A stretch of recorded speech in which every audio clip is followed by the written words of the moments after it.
Bonsoir à tous. Je crois que j'ai pas besoin de me représenter. Voilà. Je suis toujours laïc dominicain dans l'adoration, hyper motivé par ce service incroyable où on aide comme on peut à faire en sorte que l'adoration continue et touche le plus de monde possible. Donc on est à la 6e conférence. Ce soir, c'est plus particulièrement sur la brebis perdue. Comment aller chercher une brebis perdue.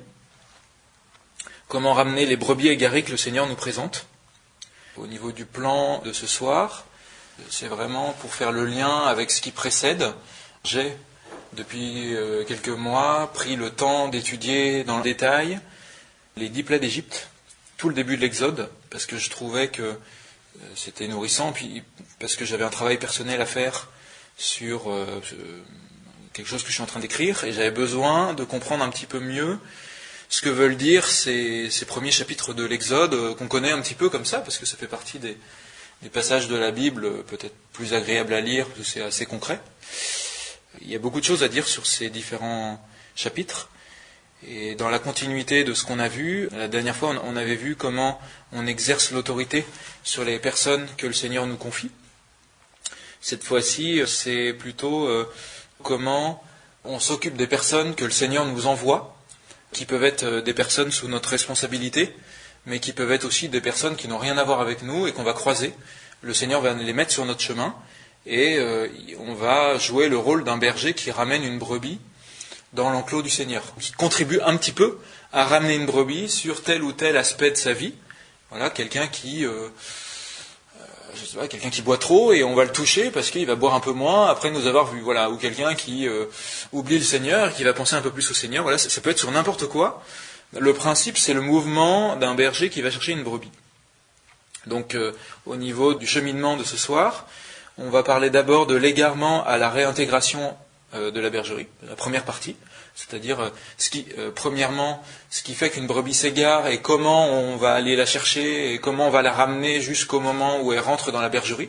Je trouvais que cette parabole était belle parce qu'elle était riche de sens, on comprend assez bien cette image-là. En deuxième partie, les différents lieux d'égarement et les lieux de jugement, c'est-à-dire qu'on va trouver dans les 10 plaies d'Égypte, qui sont un panel des différents lieux dans lesquels une brebis peut s'égarer, des lieux types, parce que il y a des péchés finalement qui sont types, et on va tous se perdre dans des ronces, ou dans un trou, ou dans un lieu lointain, ou dans un lieu obscur, parce qu'on est des brebis qui peuvent s'égarer.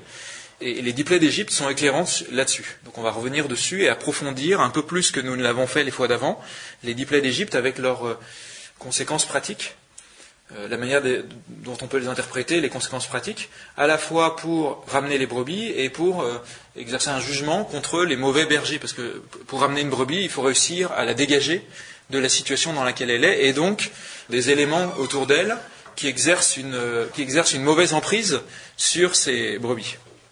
Voilà, donc premièrement, le mouvement de la brebis qui s'égare jusqu'au moment où on arrive à la réintégrer à la bergerie. Et deuxième grande partie, tous les lieux d'égarement et les lieux de jugement des brebis et des pasteurs des brebis, vus à travers les 10 plaies d'Égypte.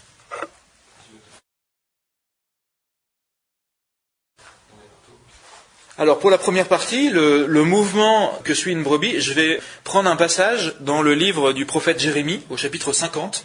On connaît peu ce passage-là. Moi j'aime bien prendre des passages qu'on connaît peu, parce que finalement ça nous permet de voir que ce qu'on lit dans l'évangile régulièrement, on le retrouve partout dans la Bible, quoi. C'est pas, la plupart des choses que Jésus a dites n'étaient pas neuves. On ne faisait que redire des choses, mais en les rendant un peu plus compréhensibles, parce qu'on avait tendance à oublier le sel qu'il y avait dans la parole de Dieu, et Jésus il n'a fait que les organiser et montrer à nouveau ce qui était le plus important, et puis accomplir effectivement certaines choses qui étaient encore voilées dans la parole de Dieu. Donc on est au chapitre 50 du prophète Jérémie, qui est un prophète du temps de l'exil, qui n'a fait qu'avertir pendant toute sa vie de prophète, avertir les princes, les rois, le peuple de la menace imminente, et puis voir l'accomplissement de ces menaces comme si ça n'avait servi à rien. Jérémie, c'est celui qui s'est pris des murs pendant toute sa vie de prophète. Voilà, moi j'aime bien lire Jérémie quand je me sens pas compris, quand j'essaie de dire des choses et que ça passe pas, ben, je lis Jérémie parce que lui il crie en disant Seigneur, voilà, je m'en suis encore pris une dans la figure parce que tu m'as demandé de foncer contre le mur et voilà. Donc chapitre 50 à partir du verset 6 jusqu'au verset 17. Des brebis perdues, c'est ceux qui étaient devenus mon peuple. Leurs pasteurs les avaient égarés. Ils les avaient fait errer dans les montagnes. Elles allaient de montagne en colline, ne se souvenant plus de leur bercail. Israël était une brebis isolée. Des lions l'ont pourchassée. En premier lieu, le roi d'Assyrie l'a entamée. Ensuite, Nabuchodonosor, roi de Babylone, l'a achevée jusqu'aux os. Eh bien, ainsi parle le Seigneur le Tout-Puissant, le Dieu d'Israël, je vais sévir contre le roi de Babylone et son pays, comme j'ai sévi contre le roi d'Assyrie. Je vais ramener Israël vers ses pâturages, et il paîtra le Carmel et le Bashan, et son appétit sera rassasié sur les montagnes d'Éphraïm et du Galaad.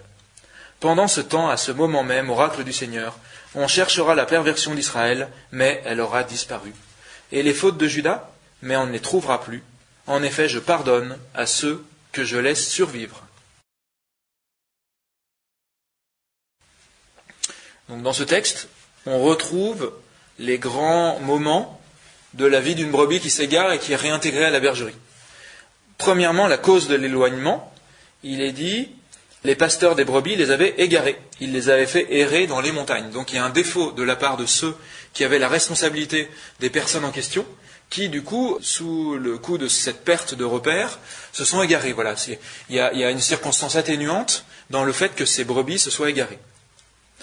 Donc c'est un scandale en fait, quand c'est un responsable, quand c'est quelqu'un qui exerce une responsabilité, des parents, des responsables politiques, nous dans notre travail, avec ceux sur qui on a une responsabilité, des prêtres, des religieux qui incarnent l'autorité de l'Église et la direction à suivre, quand il y a un scandale, il y a un risque que l'arbre se secoue et que des brebis s'égarent. Voilà, ça fait scandale. Donc la cause de l'éloignement. Ici c'est une cause possible, bien sûr. Deuxièmement, la situation de la brebis. Les brebis ont oublié leur pâturage. Donc les brebis ici, c'est le peuple d'Israël, dans cet exemple-là. Elles ont oublié de leur pâturage et donc elles sont en danger. Elles sont loin de l'enclos où elles étaient protégées. Elles sont mises en danger et on a donc un premier qui les égare, c'est le roi de Babylone, qui est un premier pasteur, on va dire, et le roi d'Assyrie qui l'entame. C'est-à-dire que c'est quelqu'un d'autre qui va coopérer avec le premier ennemi des brebis et qui va les achever. C'est-à-dire quelqu'un qui a une autre arme, je dirais, une arme qui n'est pas une arme pour égarer, mais qui a une arme pour faucher, pour tirer dessus, donc ça peut être une bête sauvage ou autre, et qui est le roi d'Assyrie, qui l'achève jusqu'aux os. Ah non, pardon, c'est d'abord le roi d'Assyrie, et ensuite Nabuchodonosor, roi de Babylone, voilà, dans cet ordre-là, qui l'achève, une fois qu'elle est sans défense.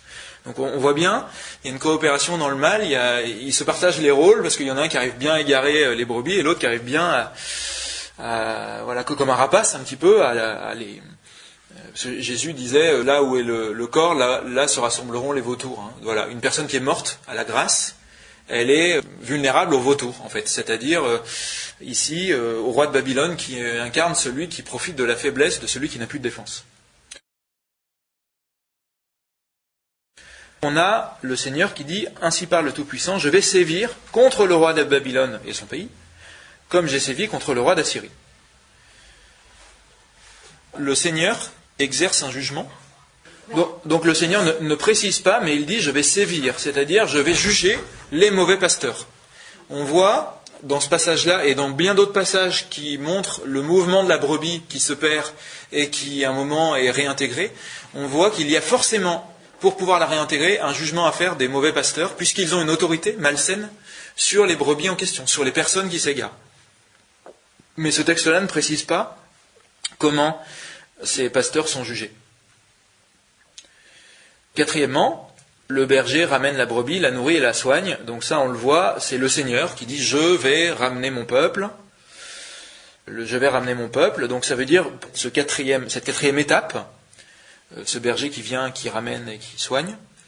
Petit a, il y a d'abord le lieu de la brebis à trouver. Voilà. Si on ne sait pas où une brebis s'est égarée, c'est-à-dire, est-ce que c'est dans un trou, est-ce que c'est sous des ronces, est-ce que c'est exposé au soleil comme morte dans le désert, on ne peut pas forcément venir la chercher. Il y a besoin de savoir où elle est. pour la trouver dans ce lieu. Donc là, c'est le Seigneur. Bon, on imagine que le Seigneur, qui est omniscient, il arrive bien à agir, tout seul ou par l'intermédiaire de personnes. Et puis ensuite, le Seigneur, donc le pasteur, donc ça c'est pas raconté non plus dans ce passage-là, il faut que le pasteur arrive à s'aventurer vers la brebis, donc à se frayer un chemin, vers ce lieu où elle s'est égarée.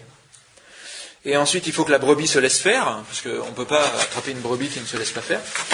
Petit d, il faut la redescendre en la portant sur son cœur, en la soignant, en l'unifiant, voilà, en rassemblant un peu les morceaux d'elle-même qui sont divisés, parce que le péché nous divise avec nous-mêmes, hein, notre corps est révolté contre notre âme et notre esprit, etc. Enfin, on devient désunis.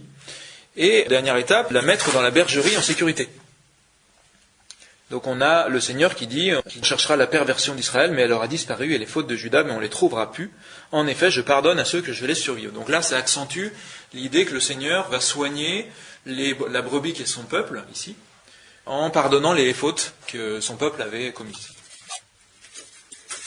Donc si je reviens sur ces différentes étapes, parce que là on a vu ça sur un exemple donné, avec 2 mauvais pasteurs et avec un peuple qui incarne la brebis et puis le Seigneur qui vient la chercher, parce que là on ne détaille pas les causes secondes ici. Les causes secondes, c'est le Seigneur qui va envoyer des personnes particulières, des peuples particuliers. Le Seigneur, la plupart du temps, passe par des médiations.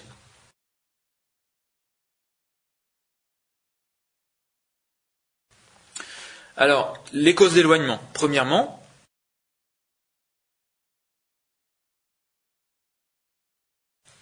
on reprend les étapes. Il y a le scandale des pasteurs, on a vu, qui est une cause atténuante, c'est-à-dire que ça va atténuer la responsabilité des brebis, le fait qu'elles se soient égarées. Deuxièmement, l'envie de s'émanciper. Donc là, on a le fils prodigue, qui va voir son père et qui lui dit « Donne-moi l'héritage, j'ai envie de me sentir libre, etc. » Ça nous parle parce qu'en France, c'est très actuel, c'est je veux la liberté, etc. Donc dans Luc 15. Troisièmement, l'imprudence. Exemple en Luc 10:30. En Luc 10:30, on a l'homme qui descendait de Jérusalem à Jéricho. Jéricho, c'est l'endroit le plus bas du monde, en topographie. Niveau symbolique, ça veut dire je descends dans les profondeurs du péché. Voilà, je me mets à me droguer, je me mets à critiquer, je me mets à désespérer. Voilà, c'est ça, à descendre à Jéricho. Et puis on se fait attaquer par les brigands parce qu'on est vulnérable. Voilà, on retrouve le premier mouvement, c'est la brebis qui s'éloigne et qui est imprudente. Et ensuite, il se fait ramasser par des bandits parce qu'il est en danger. Le fils prodigue, c'est la même chose. Il se retrouve finalement à la merci des gardiens de porcs, alors que normalement c'était l'impureté absolue, les porcs dans la culture juive. Donc on a symboliquement descendre au plus bas, quoi. Voilà, je me mets à fouiller dans les poubelles, je me mets à finalement à faire des choses qu'on ne fait pas d'habitude. Autre cause d'éloignement, le berger qui est frappé. On a ça en Zacharie 13:7. Frappe le berger et les brebis seront dispersées. Et il y a 2 manières d'interpréter le frappe le berger. C'est premièrement le berger qui est frappé d'aveuglement, quelqu'un qui dévie, voilà, un responsable qui ne joue pas son rôle et qui fait un scandale, et qui va décrocher beaucoup de personnes et qui va égarer beaucoup de personnes. Et puis frappe le berger, c'est aussi le berger qui décide d'aller lui-même à la recherche de brebis, qui va être frappé, qui va accepter d'être frappé à la place des brebis par le loup, ça c'est le Christ. Et en étant frappé, donc en se faisant absent, eh bien, ses propres brebis, si elles n'ont pas assez prié, si elles n'ont pas suffisamment préparé ce temps-là pour prendre le relais, eh ben, vont se retrouver dispersées, parce qu'elles vont se retrouver face à elles-mêmes en se disant, je n'avais pas suffisamment entretenu ma foi et je ne suis pas en mesure moi-même de prendre le relais comme berger. Voilà. Différentes causes d'éloignement. Et puis bien sûr, on a les passions. David et Bethsabée. David qui commence par faire la sieste. Au lieu de soutenir au lieu de soutenir la guerre contre Moab, donc c'est dans 2 Samuel au chapitre 11 et 12, et bien au lieu de prier pour son armée qui fait la guerre, il mange, il boit, il fait la sieste, et puis il succombe au charme de Bethsabée, forcément, qui se baigne dévêtue sous ses fenêtres. Il y a un concours de circonstances, j'imagine. Et Dieu envoie Nathan pour le ramener. Voilà, au chapitre 12, on a le berger qui est suscité par Dieu, c'est le prophète Nathan, qui lui raconte une parabole pour lui expliquer, mais là, ce que tu as fait, c'est horrible. non seulement tu as commis l'adultère, mais en plus tu as... Donc ça c'était un peu comme le premier esprit d'égarement qu'il a eu, et le deuxième esprit d'égarement c'est je commets un meurtre parce qu'après tout il faut que je maquille mon premier méfait. Voilà, on a l'éloignement, un deuxième éloignement. Donc ces causes d'éloignement, voilà, c'est soit des personnes qui nous égarent, soit nous-mêmes qui sommes imprudents. Finalement, en résumé, c'est le péché, le péché de nous-mêmes, enfin d'une brebis donnée, et ou le péché des personnes qui étaient responsables de cette brebis-là. Grand 1, petit 2, éloignement. La situation de la brebis.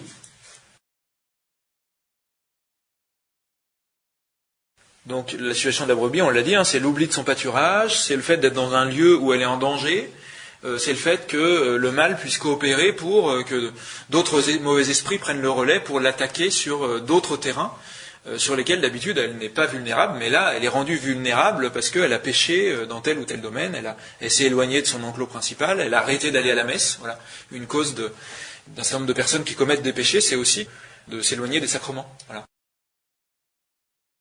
Saint Paul, il parle d'être livré à Satan. C'est une expression qui veut dire être dans un lieu où on n'est plus vulnérable. Voilà. Et il dit, moi, j'ai été appelé à ne pas me marier parce que je vois toutes les grâces qu'on obtient quand on se livre corps et âme au Christ et qu'on n'a pas d'époux. Parce que moi, je pense que c'est une situation où on a tellement de grâce, voilà. Mais pour des personnes qui sont fragiles, on a l'impression qu'on est nul quand on est marié quand il dit ça, mais je pense que c'est pas ça qu'il voulait dire. C'est un peu maladroit. Pour des personnes fragiles, plutôt qu'elles soient livrées à Satan, il vaut mieux qu'elles se marient. C'est-à-dire plutôt qu'elles soient dans un lieu où elles vont papillonner parce qu'elles vont succomber au charme des personnes de sexe opposé qui vont avoir des mœurs légères, il vaut mieux se marier. Voilà.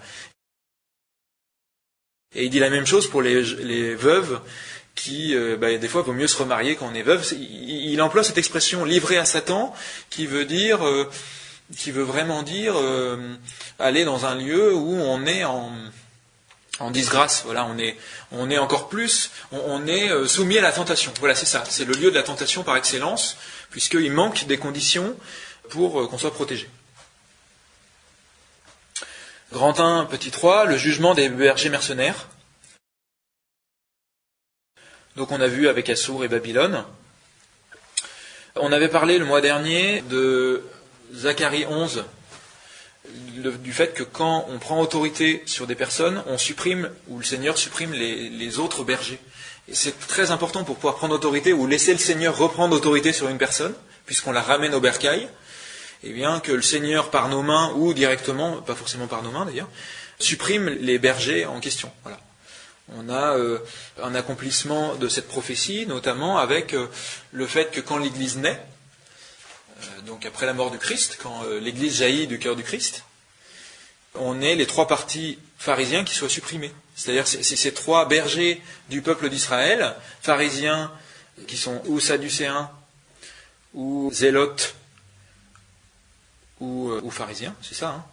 Et bien ces trois-là vont s'écrouler. En fait, le judaïsme va se réunifier. Il n'y aura plus trois partis, vous voyez. Et c'est encore un autre, je dirais, un autre accomplissement du fait que le Seigneur a pris autorité sur une partie du peuple juif, puisqu'il a supprimé, alors c'était pas des confréries, mais c'était des groupes qui n'étaient plus adaptés à cette époque, pour pouvoir laisser de la place à l'Église naissante. Et puis il y a encore eu des juifs jusqu'à aujourd'hui, mais c'était une prise d'autorité aussi sur le judaïsme de faire ça. Je trouve ça beau. Jésus au temple, autre exemple, Jésus au temple qui écarte les marchands de bœufs, de brebis et de colombes. Voilà, on en a trois là. Alors il y en a un quatrième, il y a les changeurs aussi. Mais bon, donc là on a aussi Jésus qui va pénétrer dans un lieu où normalement il doit n'y avoir que de la sainteté pour chasser des choses qui n'ont rien à y faire, en disant si on ne fait pas ça, la Trinité ne peut pas frapper à la porte et rentrer, parce qu'il y a de l'impureté dans le temple, quoi. Voilà. Et ça symbolisait donc le temple, et puis notre propre corps, et puis l'Église. Voilà. S'il y a des souillures commises dans l'Église, l'Esprit Saint peut moins venir pour habiter l'Église. Et on a les 10 plaies d'Égypte qui nous montrent de manière un peu plus systématique comment faire concrètement pour juger les mercenaires, puisque la royauté nous est donnée en tant que baptisés. On a la capacité de pouvoir prononcer une parole, de prendre n'importe quel verset quasiment de la parole de Dieu pour exercer un jugement contre quelqu'un. Voilà. On va le voir un petit peu plus. Alors, Je ne vais pas le détailler aujourd'hui sur la partie jugement des mercenaires. On va regarder un petit peu ce que font Moïse et Aaron, mais je pense qu'il faudrait faire une conférence dessus sur la question de comment, concrètement, quelles prières, à notre avis, Moïse et Aaron ont-ils faites pour faire venir les fléaux sur l'Égypte, en fait. Je pense que c'est écrit dans la Bible tout ça. C'est un certain nombre de paroles, dans les psaumes, dans les prophètes, un peu partout, même dans la sagesse. Si on les dit avec autorité, on a la capacité de faire le même type de choses.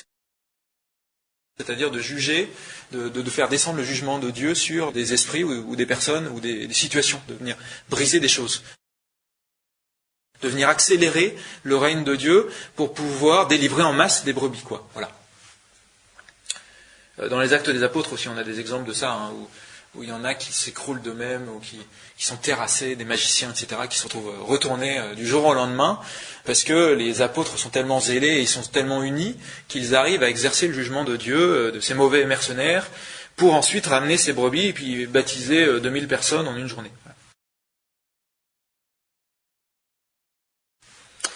Grand 1, petit 4, le lieu de la brebis à trouver,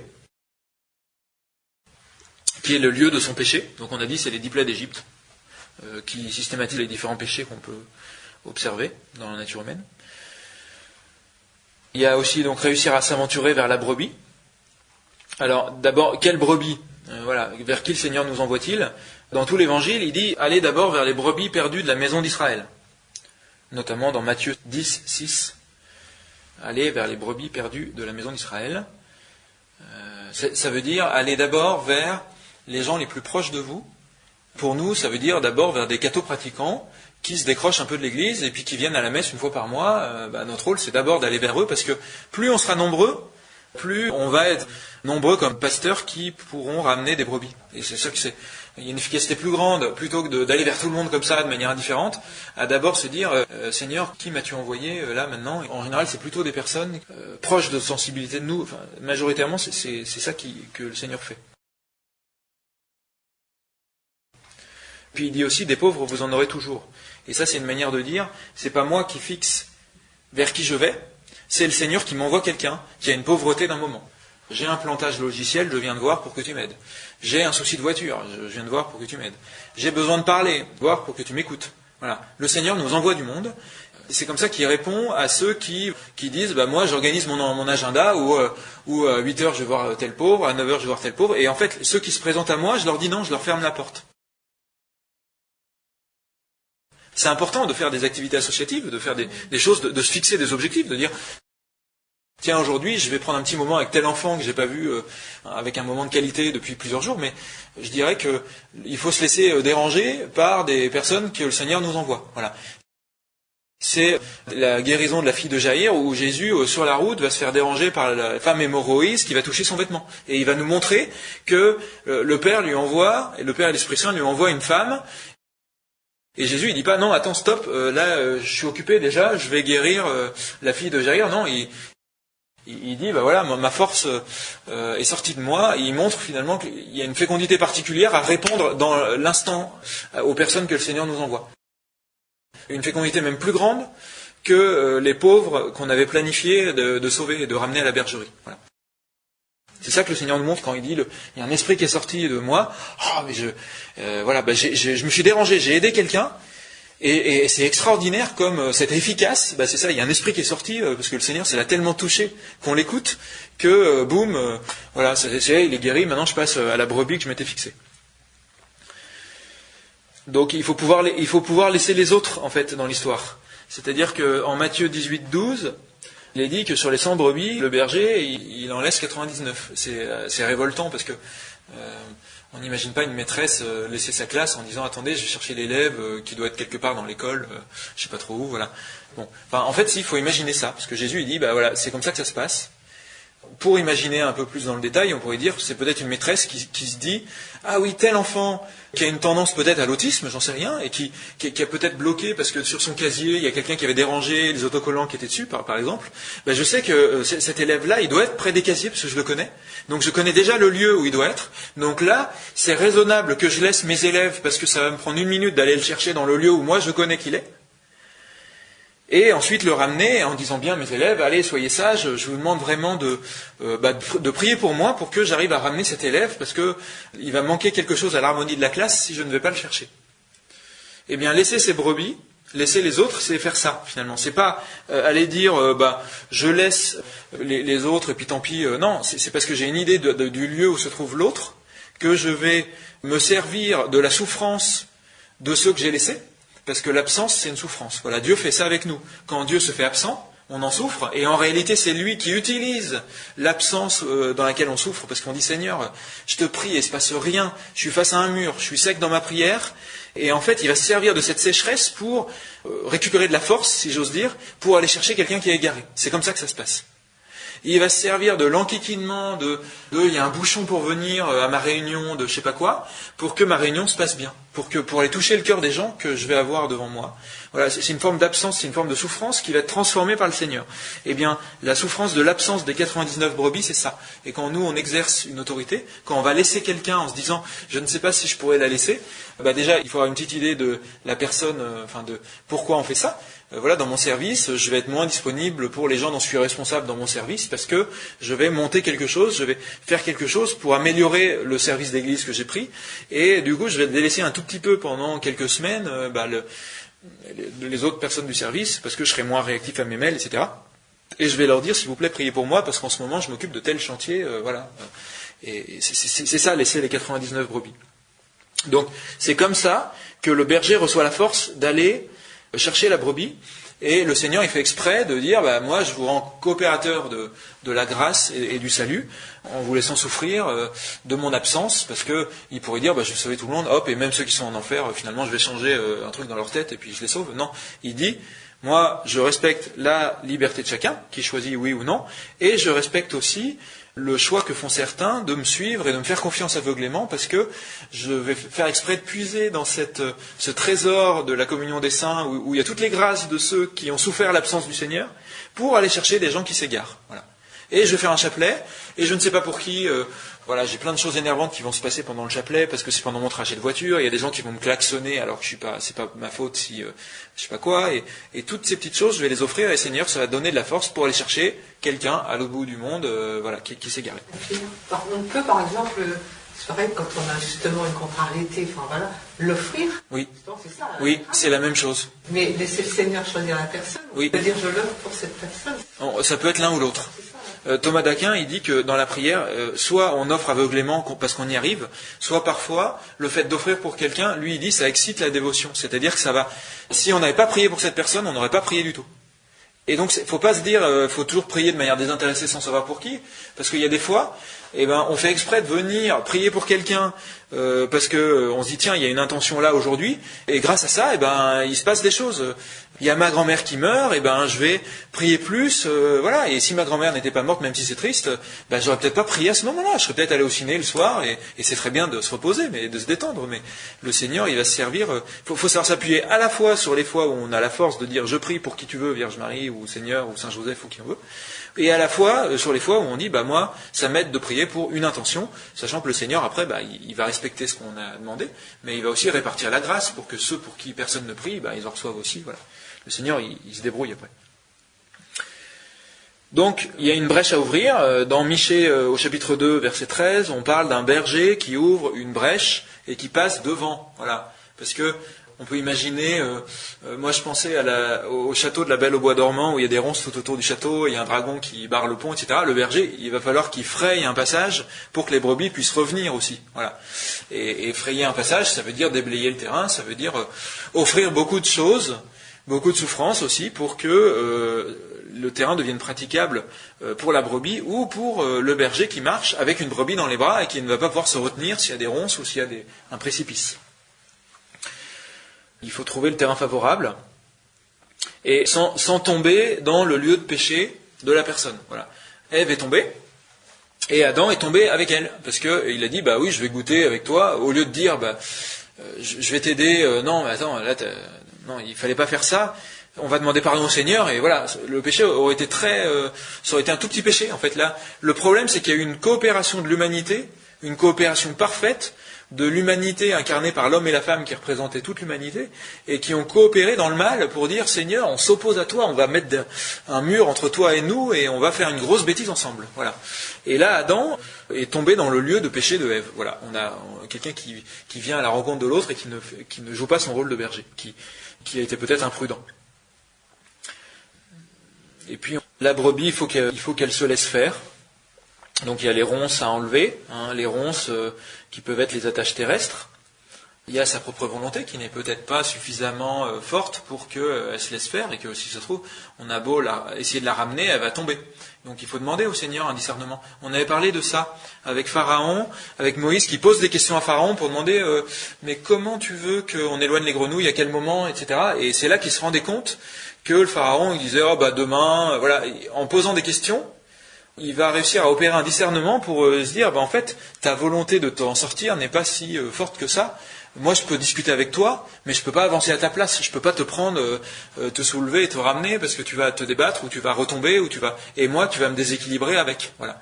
C'est comme quand on se porte garant de quelqu'un qui postule à un poste, par exemple, puis que la personne elle fait n'importe quoi, elle travaille 2 jours et qu'elle s'en va, quoi. Voilà. Nous, on a tout intérêt à savoir est-ce que la personne elle est fiable avant de la recommander à quelqu'un. C'est un peu ce problème-là, en fait, avec une brebis qui n'a pas suffisamment une volonté de s'en sortir, ou alors on n'a pas assez prié peut-être, ou on n'a pas assez demandé, Seigneur, montre-moi si c'est bien cette brebis-là que tu m'envoies chercher. Et puis la redescendre en la portant sur son cœur, la soigner. Et donc là, on peut faire comme les fils du mauvais, on peut s'appuyer sur la complémentarité. Voilà. Il y en a qui sont plus forts pour aller à la rencontre de personnes qui ont besoin de telle ou telle chose.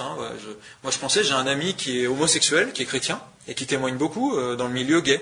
Parce que lui n'est pas tenté, il a réussi en fait il est comme eunuque en quelque sorte.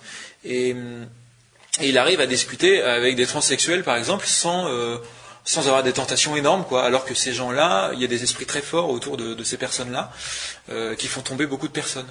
Et donc lui, il arrive à... Je me disais vraiment, il y a des missions spécifiques pour chacun. Et après, peut-être qu'il va envoyer ces personnes-là vers d'autres personnes qui vont aider ces personnes, et ensuite vers d'autres, et ensuite vers d'autres. Voilà. Donc, il faut peut-être se dire, moi, j'ai été envoyé pour telle petite partie de la mission, parce que connaissant mes faiblesses, si je déborde trop, et que moi, ma spécialité, c'est les ronces, parce que j'ai une débroussailleuse de combat que le Seigneur m'a donnée, c'est ça ma compétence, mon talent, il faut peut-être pas que j'aille dans des endroits où il y a des ravins, parce que d'autres personnes vont avoir un équipement d'alpiniste. C'est eux qui... les ravins, je les laisse à ceux qui savent faire, quoi. Voilà. C'est aussi de la prudence.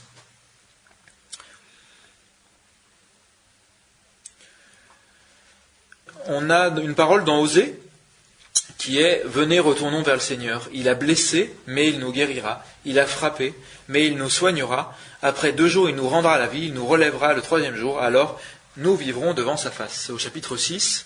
C'est un texte qui est beau parce qu'il montre comment le Seigneur, c'est comme si le Seigneur pétrissait quelqu'un et comme un kiné va lui faire bien mal au dos pour le soigner. Voilà, c'est quelqu'un qui va passer par un épisode de douleur pour ensuite être soigné. Voilà. C'est le fils prodigue qui va avoir besoin de toucher le fond et puis d'être devant les porcs et de manger les gousses et de dire vraiment qu'est-ce que je suis en train de faire là. Voilà. S'il n'était pas passé par là, sa vie aurait peut-être été tiède. Et la brebis qui s'égare passe par les mains du Seigneur et il est dit, il a frappé parce que il nous a laissé entrer en tentation. C'est-à-dire que dans sa miséricorde, il a dit, je te laisse exercer ta liberté et aller dans ce lieu où tu te mets en danger, parce que je sais, moi, le Seigneur, que après tu vas avoir un chemin de rémission, un chemin où tu vas revenir vers la bergerie. Et certaines personnes, le Seigneur permet qu'elles meurent brutalement parce que il y a des personnes qui voient les âmes du purgatoire, par exemple, qui leur racontent et qui disent cette personne n'aurait fait que descendre dans sa vie et elle a été sauvée au moment où elle était en mesure d'aller au ciel. Voilà. Et c'est pour ça que un certain nombre de personnes peuvent être blessées dans leur relation à Dieu. Je connais quelqu'un un enfant est venu le voir un jour en disant, un enfant qui était très difficile dans son groupe de catéchisme et qui lui a dit moi j'ai pas la foi parce que mon père il m'a raconté qu'il avait prié pour que ma mère ne meure pas et mon frère et ils sont morts suite à un accident de voiture et mon père a perdu la foi et moi aussi. Voilà. Cette personne qui s'est mise à pleurer quand l'enfant lui dit ça, elle a reçu dans la prière que le Seigneur avait fait le sacrifice de ces 2 personnes qui sur la terre avec qui le Seigneur s'était brouillé sur la terre. Le Seigneur avait accepté de se brouiller avec ces deux personnes, parce que, sans doute, que la mère et le fils, ils étaient au ciel, quoi, déjà. Vous voyez, le Seigneur avait fait le sacrifice de cette amitié, voilà. Je raconte ça parce que la personne qui me racontait ça m'a dit, j'ai eu un songe où il m'a été montré ça, et donc j'ai pu aller retrouver cet enfant et lui raconter ce songe, que sa mère et sa sœur étaient au ciel, et qu'il pouvait lui dire, Seigneur, voilà, aide-moi à accepter qu'il y a eu un chemin que je n'explique pas, quoi, voilà, qui soit difficile à accepter sans une vue surnaturelle, quoi.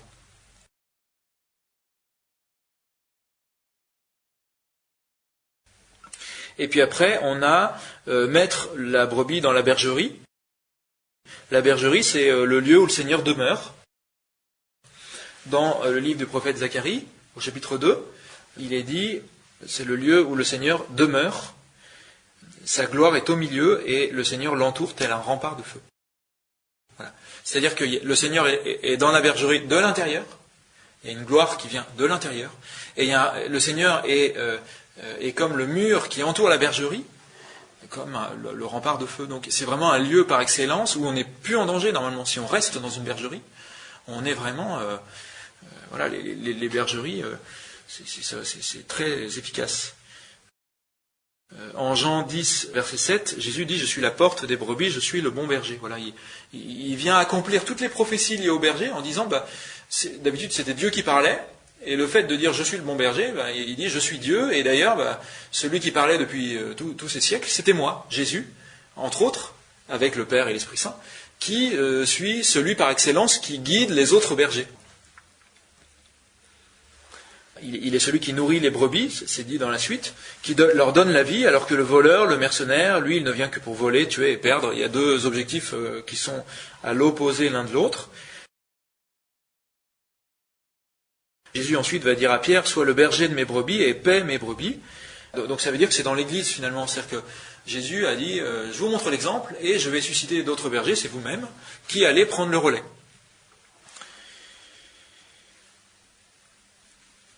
Donc forcément, quand le berger suprême se risque dans la montagne, quand il se fait absent, notamment à Gethsémani, où il leur dit, il faut que vous priez, parce que là, je vais descendre dans les enfers pour chercher toutes les âmes, et vous allez vous retrouver seuls. D'habitude, j'étais un rempart autour de vous, et c'est à vous, c'est à votre tour d'être un rempart pour les autres. Donc il faut que votre foi soit ferme, il va y avoir une épreuve pour vous, les petits gars, il va falloir assurer.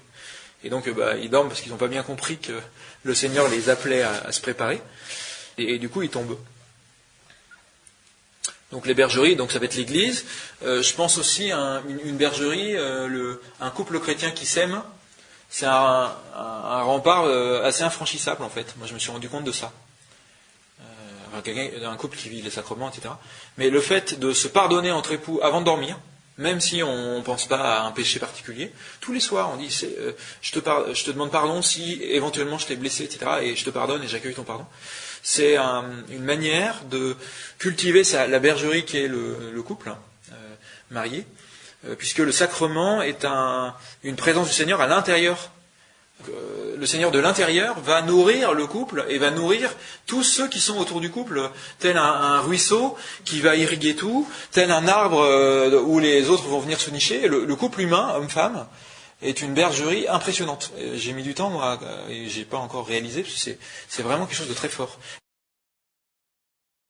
Et puis l'église, forcément, et une paroisse, et un certain nombre de lieux, ce sont des bergeries, en fait. C'est l'unité interne qui fait que le Seigneur peut se rendre présent, et puis être un rempart. Et c'est le respect aussi c'est le respect des traditions et le respect de ce que le Seigneur nous demande, de l'autorité, qui fait que le rempart, on garde le rempart en état. Voyez, l'unité interne, c'est la présence du Seigneur à l'intérieur, et le fait de respecter ce que demande l'Église, le fait de respecter aussi le corps de son conjoint, le fait donc de respecter ce que le Seigneur a institué, qui fait que le Seigneur reste comme rempart autour de notre bergerie. Bon, après, on a donc Jésus qui dit « J'ai encore d'autres brebis qui ne sont pas de cette bergerie », etc. Donc ça veut dire qu'il y a des missions pour les bergers délégués qui sont les chrétiens, nous-mêmes, notamment de ramener aussi d'autres personnes dans la bergerie, parce qu'il y a d'autres personnes qui sont en fait, qui ne sont pas de cette bergerie, sous-entendu, mais qui sont d'une autre bergerie qui est à moi, mais je vous ai pas encore révélé qu'en fait c'était la même bergerie, quoi. C'est comme si vous étiez différentes filiales d'une même société mère, quoi. Voilà, mais vous ne le voyez pas. Est-ce qu'on peut faire un rapport, parce que moi ça me touche, je pense que me touche beaucoup, par rapport au scandale et le discours du pape qui a demandé à tous les catholiques du monde de se mettre en action pour dénoncer, je dirais, les mauvais bergers, et puis ramener aussi tous les gens qui ont été blessés. Oui, tout à fait. C'est une manière de reconstruire le rempart autour de l'Église que de restaurer la justice. Et justement, on va le voir parce qu'il y a une des plaies d'Égypte qui parle de ça. C'est l'injustice. Enfin, quand la justice est brisée, alors il y a un scandale, et alors c'est comme si le rempart, il y avait une fissure dans le rempart. Dans le premier livre de Samuel, au chapitre 17, c'est David qui va témoigner à Saül, qui va dire, moi, je me sens d'aller me battre contre Goliath. Et il lui explique pourquoi. Il lui dit, ton serviteur, donc moi, David, ton serviteur était berger chez son père. S'il venait un lion et même un ours pour enlever une brebis du troupeau, je partais à sa poursuite, je le frappais et la lui arrachais de la gueule. Quand il m'attaquait, je le saisissais par les poils et le frappais à mort. Une brebis perdue est une brebis conduite par un mauvais pasteur. Voilà. On voit bien, là, c'est moi qui parle. On voit bien David qui dit, moi je donne ma vie pour mes brebis et j'attrape le méchant par les poils et je le brise, quoi. Voilà, c'est celui qui va se donner. Et je me dis, le Christ a dû faire sienne ces paroles-là. J'arrive dans la deuxième partie, les lieux d'égarement et les lieux du jugement à travers les 10 plaies d'Égypte. Donc, pour rappeler un petit peu ce qu'on avait dit la dernière fois, on est berger avec le Seigneur va nous donner des responsabilités, et aujourd'hui on parle aussi des petites responsabilités, de pouvoir toucher quelqu'un que le Seigneur nous envoie, même si ce n'est pas une responsabilité habituelle, ça va être une petite mission que le Seigneur nous donne. Ça aussi, ça rentre dedans. On est berger avec lui, et il nous donne les houlettes, les bâtons de la miséricorde et de la justice.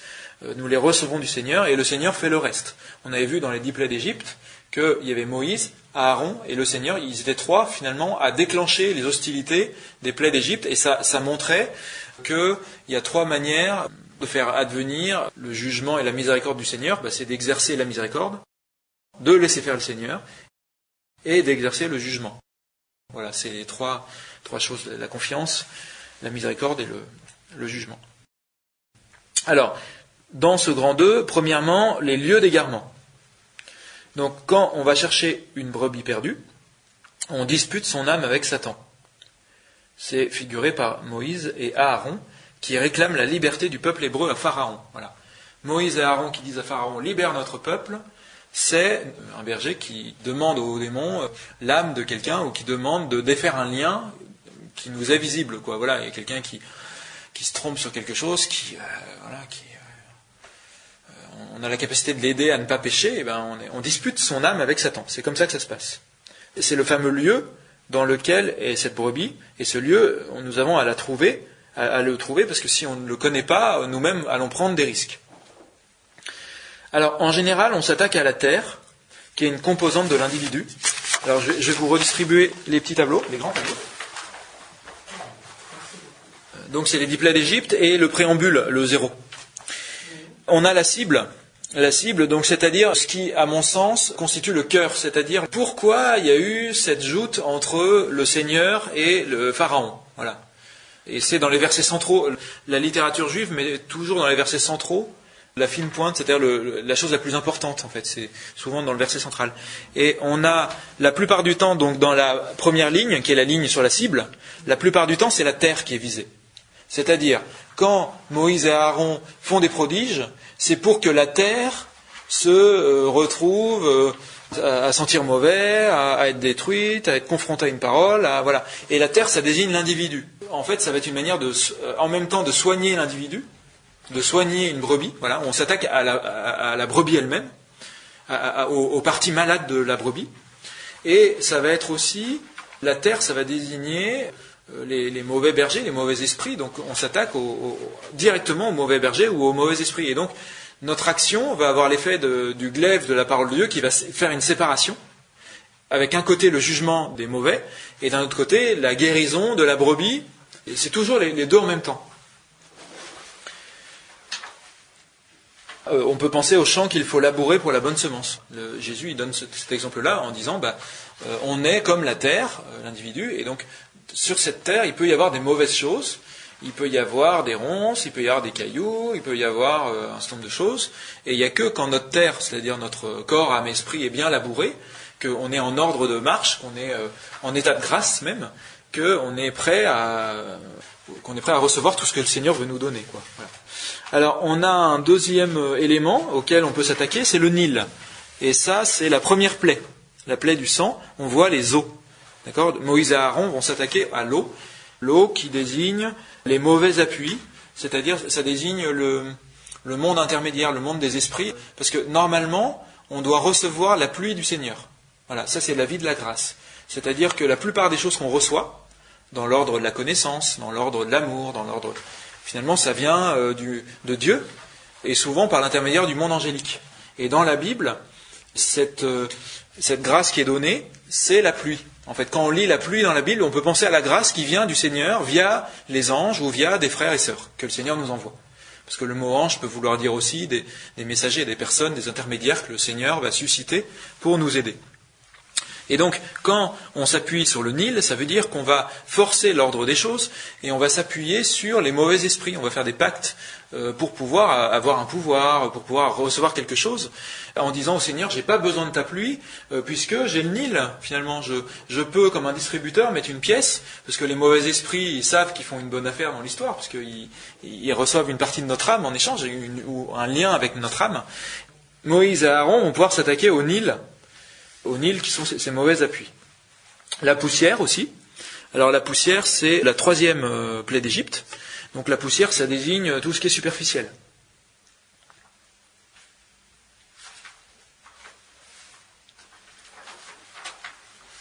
La ligne numéro 2, les conséquences, c'est la manière dont on modifie les choses chez la brebis perdue et dans ceux qu'on juge. Donc par exemple, les os, dans la plaie du sang, les os deviennent puantes. Ça veut dire... je m'appuie sur quelque chose de malsain, et comme quelqu'un a prié pour moi, je vais avoir quelque chose qui me fait réaliser à quel point c'est horrible de faire ce que je fais. Voilà. Ma conscience va... je vais me dire, c'est vrai, je suis vraiment un sale type qui fait je sais pas quoi, par exemple. Vous voyez,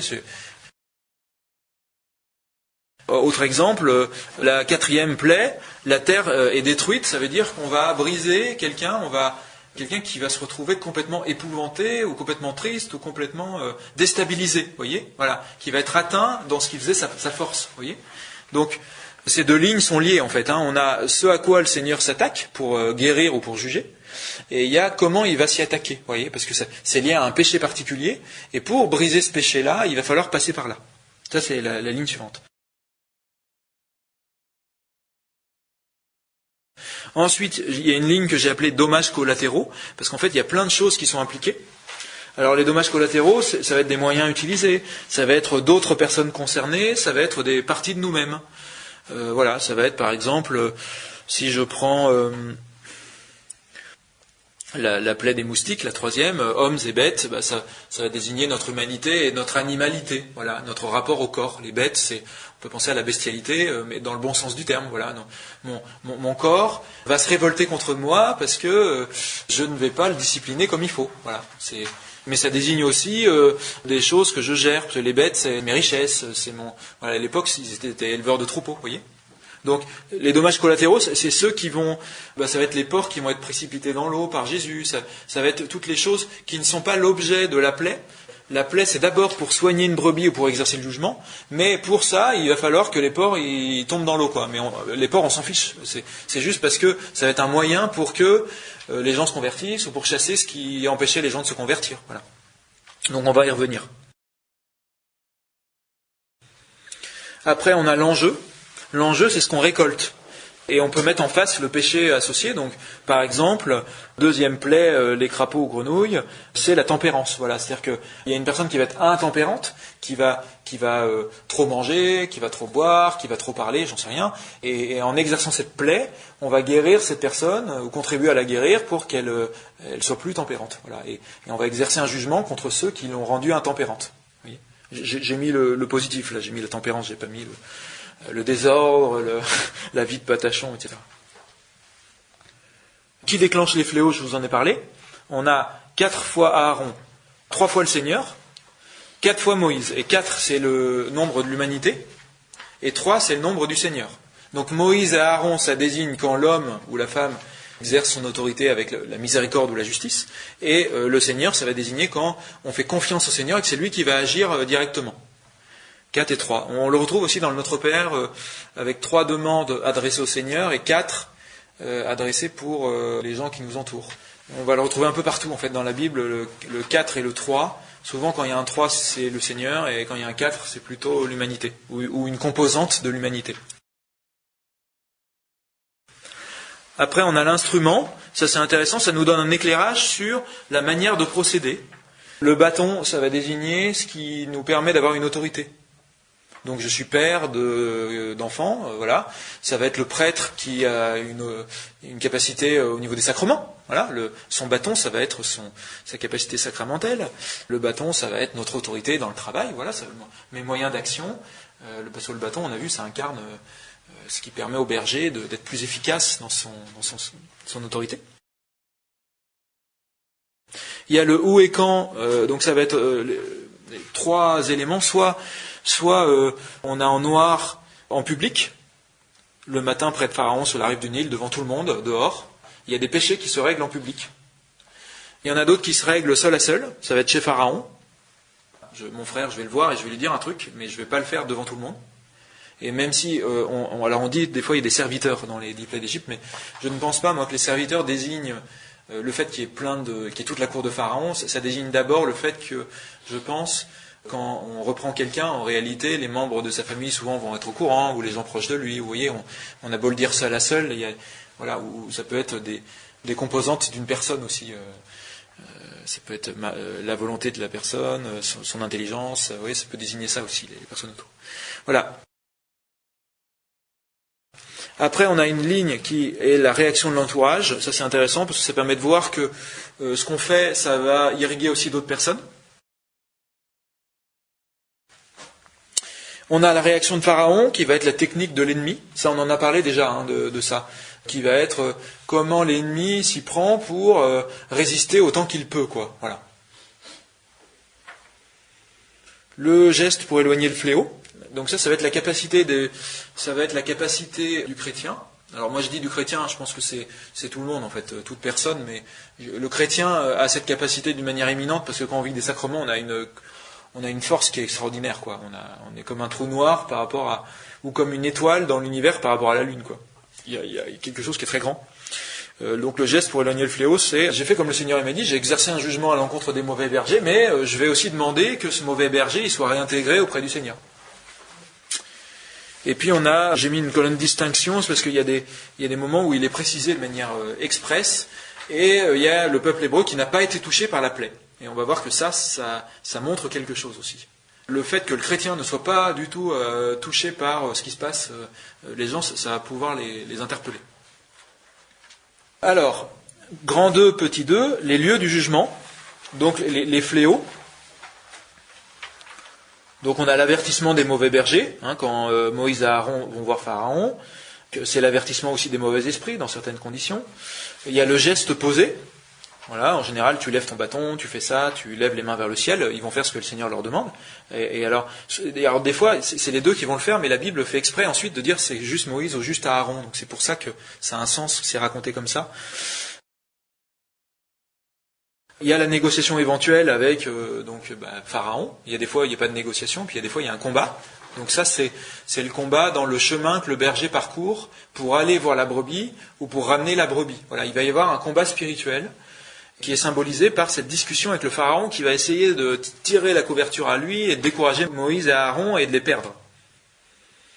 Mais normalement, si on s'en sort dans ce combat-là, on a avancé au moins un petit peu pour ramener cette brebis. Et puis donc la demande que le fléau s'arrête, ça on l'a dit. Voilà. Donc là, on va regarder un peu de manière systématique en essayant de balayer les différentes composantes. Alors, la première, les prodiges avec les bâtons. On en a parlé un petit peu. C'est un préambule, c'est un moyen d'entrer en matière, c'est un moyen d'attirer l'attention, de toucher nos interlocuteurs. Donc c'est pour pouvoir leur ouvrir les yeux. Mais manifestement, tous n'ouvrent pas les yeux. Donc je disais, c'est quand le Seigneur va faire qu'on va discuter avec quelqu'un, et puis que là, il y a mon épouse qui m'a raconté tout à l'heure, là où elle travaille, il y a quelqu'un qui ne lui adressait jamais la parole. Et là, il s'est trouvé qu'elle avait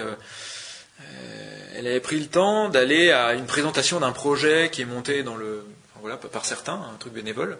Et lui en faisait partie. Et depuis, il la regarde, quoi. Enfin, il s'est ouvert. Et donc, moi, ça me fait penser à ce préambule, parce que c'est quelque chose que le Seigneur va permettre, sans forcément qu'on le cherche, pour que la personne elle soit complètement à notre écoute. Voilà. Et on avait dit aussi que c'était la faiblesse qui était la chose souvent qui touchait le plus ces gens, et qui était symbolisée par Moïse et Aaron qui jettent le bâton et qui devient un serpent, et les magiciens qui jettent leur bâton et ça devient un serpent, et le bâton de Moïse et Aaron engloutit les serpents.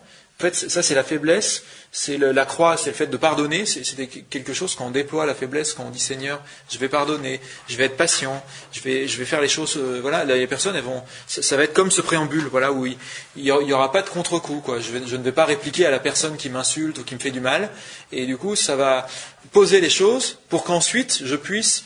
C'est un peu comme si j'appelais la brebis, et que là, elle fixait son attention sur moi, et que j'avais toutes les chances de pouvoir ensuite l'extirper du lieu où elle était. Et c'est tendre l'autre joue, c'est aller voir un frère seul d'abord, c'est la croix, en fait.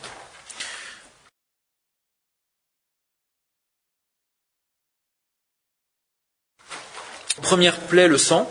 On en avait parlé un petit peu aussi. Alors, l'action des pasteurs n'a pas forcément été racontée, si ça a été raconté dans le chapitre d'avant, par rapport au sang. L'action des pasteurs, c'est d'avoir, premièrement, sacralisé le Nil. Dit au peuple, voilà, le Nil, c'est notre Dieu, et on n'a pas besoin de la pluie, quoi. Et donc tout ce qui dépend du Nil, on va le sacraliser. Alors les poissons qui représentent toute la connaissance, qu'on trouve dans le Nil, la connaissance va être utilisée pour des mauvaises choses. Voilà, on va inventer des choses qui ne sont pas utiles et qui ne tournent pas vers Dieu. Vous voyez, Pharaon va faire des choses. On a la terre, c'est nous-mêmes qui sommes contaminés en buvant cette eau frelatée alors que c'est l'eau de pluie qu'on devrait boire, là, c'est la grâce.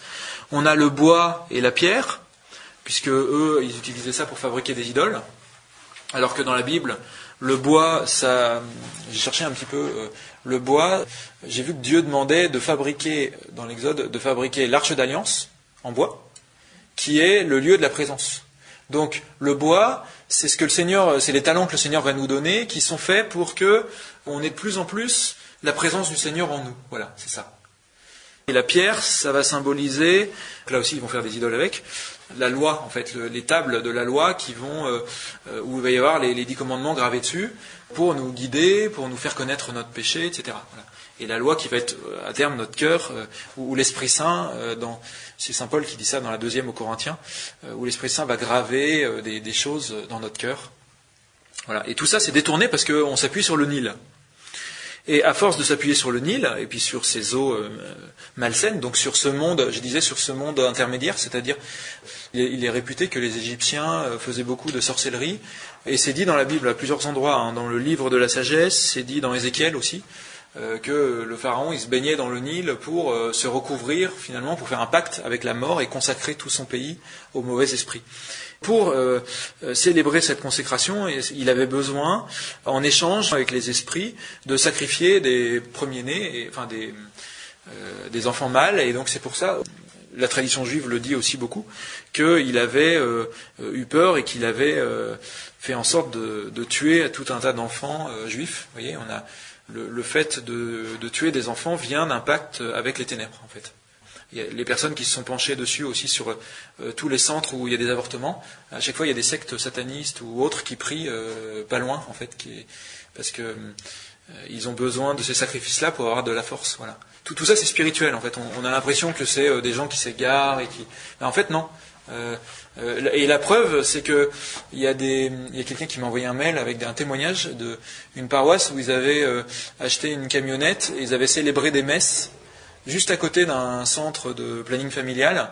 Tous les jours, ils célébraient une messe et au bout d'un mois, le centre a fermé. Voilà. Et alors, ils n'ont rien fait d'autre que de célébrer une messe et de payer le parking. on pourrait se cotiser. Donc tout ça, il y a quelque chose de spirituel qui est très fort en fait. On vit dans un monde où on a tendance à tout ramener à l'intellect, alors que il y a des choses, c'est spirituel. Et les mauvais bergers, voilà ce qu'ils font. Le lieu où les brebis s'égarent, c'est ce monde où on arrête de s'appuyer sur les grâces du Seigneur et on ne s'appuie plus que sur un échange mercantile avec des esprits. Et donc on perd l'écoute, l'obéissance et la piété. Vous voyez, c'est ce que j'ai mis dans la colonne enjeu, dans la ligne enjeu, c'est-à-dire que le fruit de tout ça, c'est la piété, c'est-à-dire d'être en lien avec Dieu et d'avoir peur de le blesser et de dire Seigneur, c'est de toi que je reçois tout. Avec piété, c'est-à-dire avec une crainte filiale, quoi. Voilà, avec un amour qui fait que j'ai peur de blesser le Seigneur et donc je ne veux pas m'appuyer sur toutes ces choses qui normalement sont bonnes en soi, mais qui, voilà, quand je me coupe du Seigneur, je fais comme Adam et Ève, quoi. C'est pas la bonne attitude. La mission du berger, donc, c'est le jugement, c'est de faire devenir ces eaux deviennent du sang. Ces personnes vont éprouver que tout ça c'est mauvais. Et il y a un jour, elles vont se dire, ça ne me nourrit plus tout ça, quoi. Il y a quelque chose qui ne me nourrit plus, et vraiment, je suis atteint par le fait que je sois plus nourri, quoi. C'est ça, le fait que ça devienne du sang. On a ces gens qui se mettent à creuser autour du Nil pour trouver de l'eau pendant 7 jours. Et ça, c'est le symbole des personnes qui, ne pouvant plus boire ce sang, ces choses qui les nourrissent habituellement, mais dont ils peuvent plus s'alimenter. Donc 7 jours, c'est le temps de pénitence, c'est le symbole de la pénitence, et qui vont rechercher, puis qui vont nous demander, alors, mais comment tu fais avec Dieu, parce que moi je me rends compte que moi ça ne me nourrit pas, que mon raisonnement de me réfugier dans mes raisonnements, ça ne me nourrit pas, alors que toi tu pries, comment tu fais, etc. Vous voyez, c'est ça le fait qu'ils creusent. Et on a un passage dans la lettre aux Hébreux où il est dit, c'est au chapitre 11, on parle de la foi.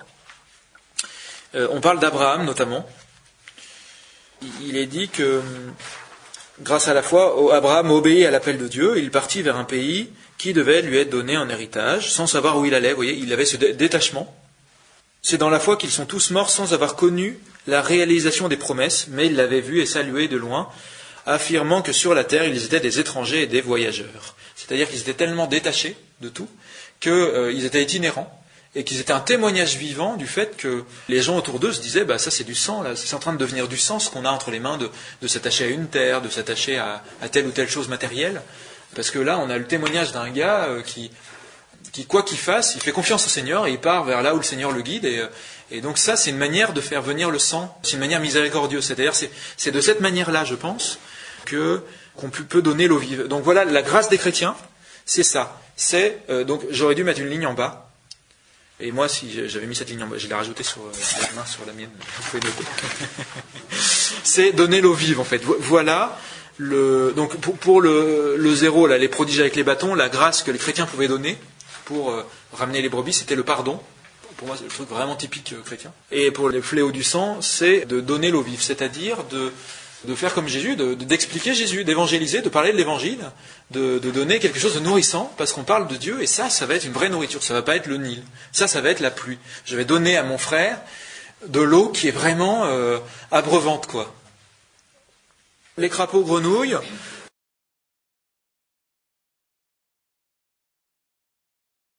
la cible, c'est la terre. Alors, c'est toujours lié au Nil, en fait. Là, c'est les conséquences de s'être appuyé sur ces mauvais appuis, de ces pactes avec la mort, les conséquences sur le corps. Parce que, vous voyez, c'est la terre qui devient puante. C'est-à-dire, la conséquence pour toutes ces brebis, et puis pour ces pasteurs, c'est qu'ils vont éprouver dans leur corps, leur âme et leur esprit, les désagréments d'avoir fait ces pactes avec la mort.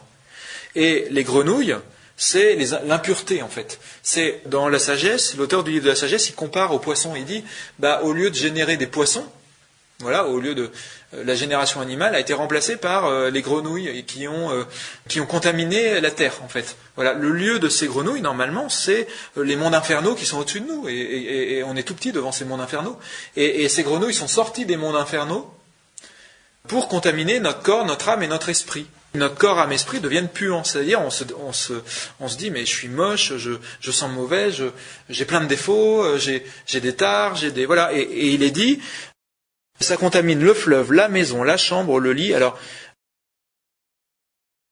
la maison, ça va être les gens qui nous entourent, notre famille. La chambre et le lit, ça va être notre sexualité. Alors, je donne des interprétations, hein. C'est pas que ça, mais c'est ce qui me paraît le plus. C'est ayant regardé un petit peu les passages parallèles dans la Bible et regarder ce que dit la Bible là-dessus. Voilà, la maison des serviteurs, ton peuple, four, pétrin, ça désigne le four et le pétrin, pour moi, alors ça désigne tout ce qui est lié à l'alimentation, effectivement, les désordres alimentaires, quand on mange trop, par exemple, ou trop raffiné, voilà. Mais ça désigne aussi notre capacité à offrir des choses pour le Seigneur, parce que dans le Cantique des Cantiques, il est dit, donne-moi des gâteaux de raisin pour que je mange des choses extraordinaires, voilà. Quand on est amoureux, on fait à manger pour l'autre, parce que c'est une partie de nous-mêmes qu'on donne. Eh bien, quand on est amoureux du Seigneur, c'est comme si on faisait la cuisine avec notre amour et qu'on offrait au Seigneur. C'est pour ça que le Pharaon, lui, il avait fait faire des briques au peuple, parce qu'il avait fait travailler le peuple pour rien, pour faire cuire des choses qui ne sont pas nourrissantes pour le Seigneur, quoi, pour que le temps qu'on a, qu'on peut passer à fabriquer de l'amour, à recevoir l'amour du Seigneur et à lui rendre de l'amour, et ben on lui rend de l'ingratitude. C'est le vin qu'on aurait pu donner au Seigneur, et ben on lui donne du vinaigre sur la croix. Voilà, toutes ces choses-là sont liées. C'est lié à au fait que notre corps, notre âme et notre esprit sont entravés dans leur capacité à rendre de l'amour au Seigneur. Ça, c'est lié à la tempérance. Hein. Voilà, les esprits impurs, c'est les grenouilles. Enfin, les grenouilles, c'est des esprits impurs. C'est dit dans l'Apocalypse qu'il y a 3 esprits impurs comme des grenouilles. Donc, c'est notre alliance avec la mort qui nous contamine. Donc ils étendent la main. Là c'est chez Pharaon. Donc effectivement, je veux reprendre une brebis qui mange trop, qui boit trop, qui a une sexualité désordonnée. Bah, c'est seul à seul. Hein. C'est pas devant tout le monde que je vais le dire. D'ailleurs, tu as des mœurs malsaines. Voilà. Hein. Donc c'est chez Pharaon. On a la réaction de l'entourage qui est l'imitation. Voilà, les 3 imitations. Donc pour le premier prodige, c'était les fameux magiciens qui ne faisaient qu'une imitation en rendant la même chose que voilà, vous voyez. Alors que le chrétien, lui, il rend pas, il pardonne. Vous voyez, il bloque tout mal, en fait, il ne laisse passer, il ne rend que le bien. Voilà, le chrétien, c'est ça.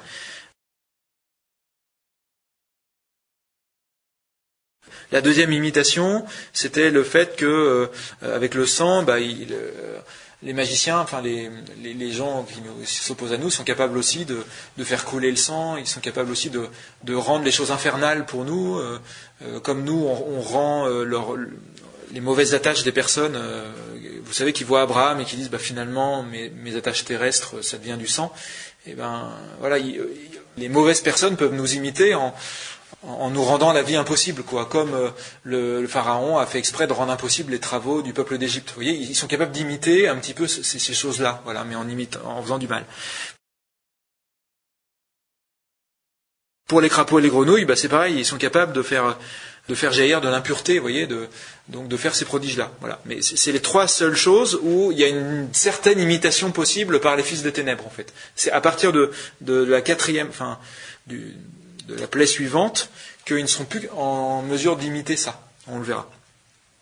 Donc si je reviens aux grenouilles, ce que les chrétiens peuvent apporter pour délivrer la brebis, c'est justement la délivrance. Puisque, un exemple, j'ai eu une sexualité désordonnée, et puis j'ai couché avec plein de filles dans ma jeunesse.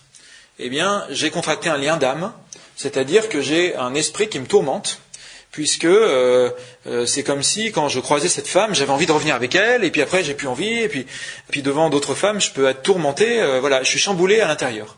En fait, c'est parce que, comme j'ai commis certains péchés, avec les ténèbres, avec le Nil finalement, j'ai des grenouilles qui sont venues en moi et qui me perturbent en permanence. J'ai un lien qu'il faut couper. Voilà. Et en venant dans la bergerie, je vais pouvoir demander au prêtre, avec le sacrement de la réconciliation, ou je vais pouvoir demander avec le sacrement des malades aussi, qui est très puissant. Ou je vais pouvoir demander à un frère chrétien de prier pour moi pour couper ce mauvais lien, ou je vais pouvoir moi-même me faire un exorcisme. Après, ça dépend de la force que l'esprit a sur moi, puisqu'il y a une forme de mauvais échange qui s'est opéré, puisque j'ai fait un pacte avec les ténèbres. Et c'est ça que peut apporter un chrétien. Voilà, en quoi est notre autorité, et on peut en fait apporter la délivrance. La délivrance et la décontamination d'une personne. Voilà. Et donc forcément, la délivrance ultime, ça va être un exorcisme si c'est quelqu'un qui est complètement possédé. Et là, évidemment, laissons faire les gens qui sont exorcistes, qui sont missionnés par... Voilà. Mais la délivrance, on peut l'apporter déjà peut-être en guidant la personne, en lui disant il faut que tu ailles te confesser, il faut que tu ailles dans l'église, il faut que tu reviennes à la messe, il faut, vous voyez, pour couper ces mauvais liens, ces grenouilles qui ont acquis des droits sur nous. Voilà. Et il y a plein d'autres exemples. C'est-à-dire que on avait vu beaucoup de maladies en fait sont liées à des liens qu'on a gardés au niveau de la famille, puisque ces grenouilles contaminent. On a vu la maison des serviteurs. Il y a un partage de la responsabilité en fait. C'est comme ça que le Seigneur a fait en sorte que plutôt que les gens aillent tous en enfer, qu'il y ait une forme de partage et que les autres portent aussi, parce que les gens dont on est proche, on porte avec eux leurs soucis, leurs joies, leurs peines. Voilà, on porte tous un petit peu. Et il est dit dans le prophète Jérémie, en ce temps-là, on ne dira plus le dicton « les parents ont mangé du raisin vert et les enfants ont eu les dents agacées ». Donc ça veut dire que nous, en tant que chrétiens, on a la capacité de briser ce cercle-là. C'est-à-dire que le Seigneur a instauré cet ordre des choses par miséricorde, pour éviter que plein de gens aillent en enfer. Mais nous, on peut dire, Seigneur, maintenant il y a ta croix, et je m'appuie sur la valeur infinie de ce sacrifice que tu as fait pour briser ce mauvais lien, pour ne plus que, je sais pas, j'ai fait une bêtise d'insulter mon épouse devant les enfants, et ça a été un contre-témoignage très fort pour mes enfants. Eh bien Seigneur, tu as dit en ce jour-là, les enfants n'auront plus les dents agacées quand les parents auront mangé du raisin vert. Eh bien viens accomplir ta parole aujourd'hui, et viens, une fois que je me suis excusé devant tout le monde pour réparer déjà, parce qu'il faut quand même réparer humainement, je peux invoquer ça pour briser les mauvais liens que mes enfants auraient contractés, et qui feraient qu'eux aussi deviennent insoumis à leurs parents, à leur épouse, vous voyez, parce qu'il y a des choses comme ça qui se transmettent, et on peut invoquer ça parce que depuis la croix, on peut s'appuyer sur la croix pour briser ces choses-là, finalement. C'est comme si ces lois de partage familial étaient surtout avant qu'il y ait la loi ultime, la nouvelle loi qu'instaure le Christ, mais cette nouvelle loi, c'est le fait que nous, on a la capacité de renverser complètement les choses, simplement parce qu'on dit, Seigneur, je te fais confiance, il y a la croix, et je te fais confiance. Voilà. Et si ça ne marche pas, il faut le refaire, et le refaire, et le refaire. Ou alors aller voir un prêtre pour demander, je vous confie ce mauvais lien. C'est-à-dire, on peut toujours trouver quelqu'un qui est plus fort que nous. Voilà. Mais nous-mêmes, déjà, on a la capacité de le faire. Et ça, c'est très beau, c'est extraordinaire, quoi. Voilà. Donc, dans la ligne du bas, j'aurais mis la délivrance et la décontamination.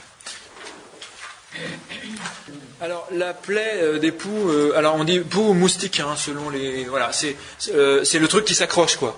Si vous avez des poux, vous devez savoir, ça s'accroche, c'est infect. Et les moustiques aussi, c'est désagréable. En plus, il y a le petit bruit insidieux là qui nous tourne autour. Et donc ça, c'est la poussière. Le Seigneur a fait en sorte qu'il y ait de la poussière sur le sol et que cette poussière cache certaines choses. Cache notamment, c'est la pudeur. Il y a des choses qui sont cachées, on n'a pas besoin de les dévoiler. Et si on s'attache trop à la poussière, donc la poussière désigne la superficialité, les choses superficielles. Donc l'argent, par exemple, c'est de la poussière. On manipule la poussière parce qu'il y en a besoin. Et si on s'attache trop à la poussière, alors c'est un petit peu la même chose que les os, mais d'une manière secondaire. C'est-à-dire que je n'ai pas forcément voulu faire un pacte avec la mort en m'attachant un peu trop à mon argent, ou en m'attachant à la nourriture, ou à je ne sais pas quoi, parce que c'est des créatures du Seigneur, et le Seigneur, il me connaît, et il sait que parfois je suis dans l'excès sur telle ou telle chose, quoi. Voilà, c'est ça la poussière.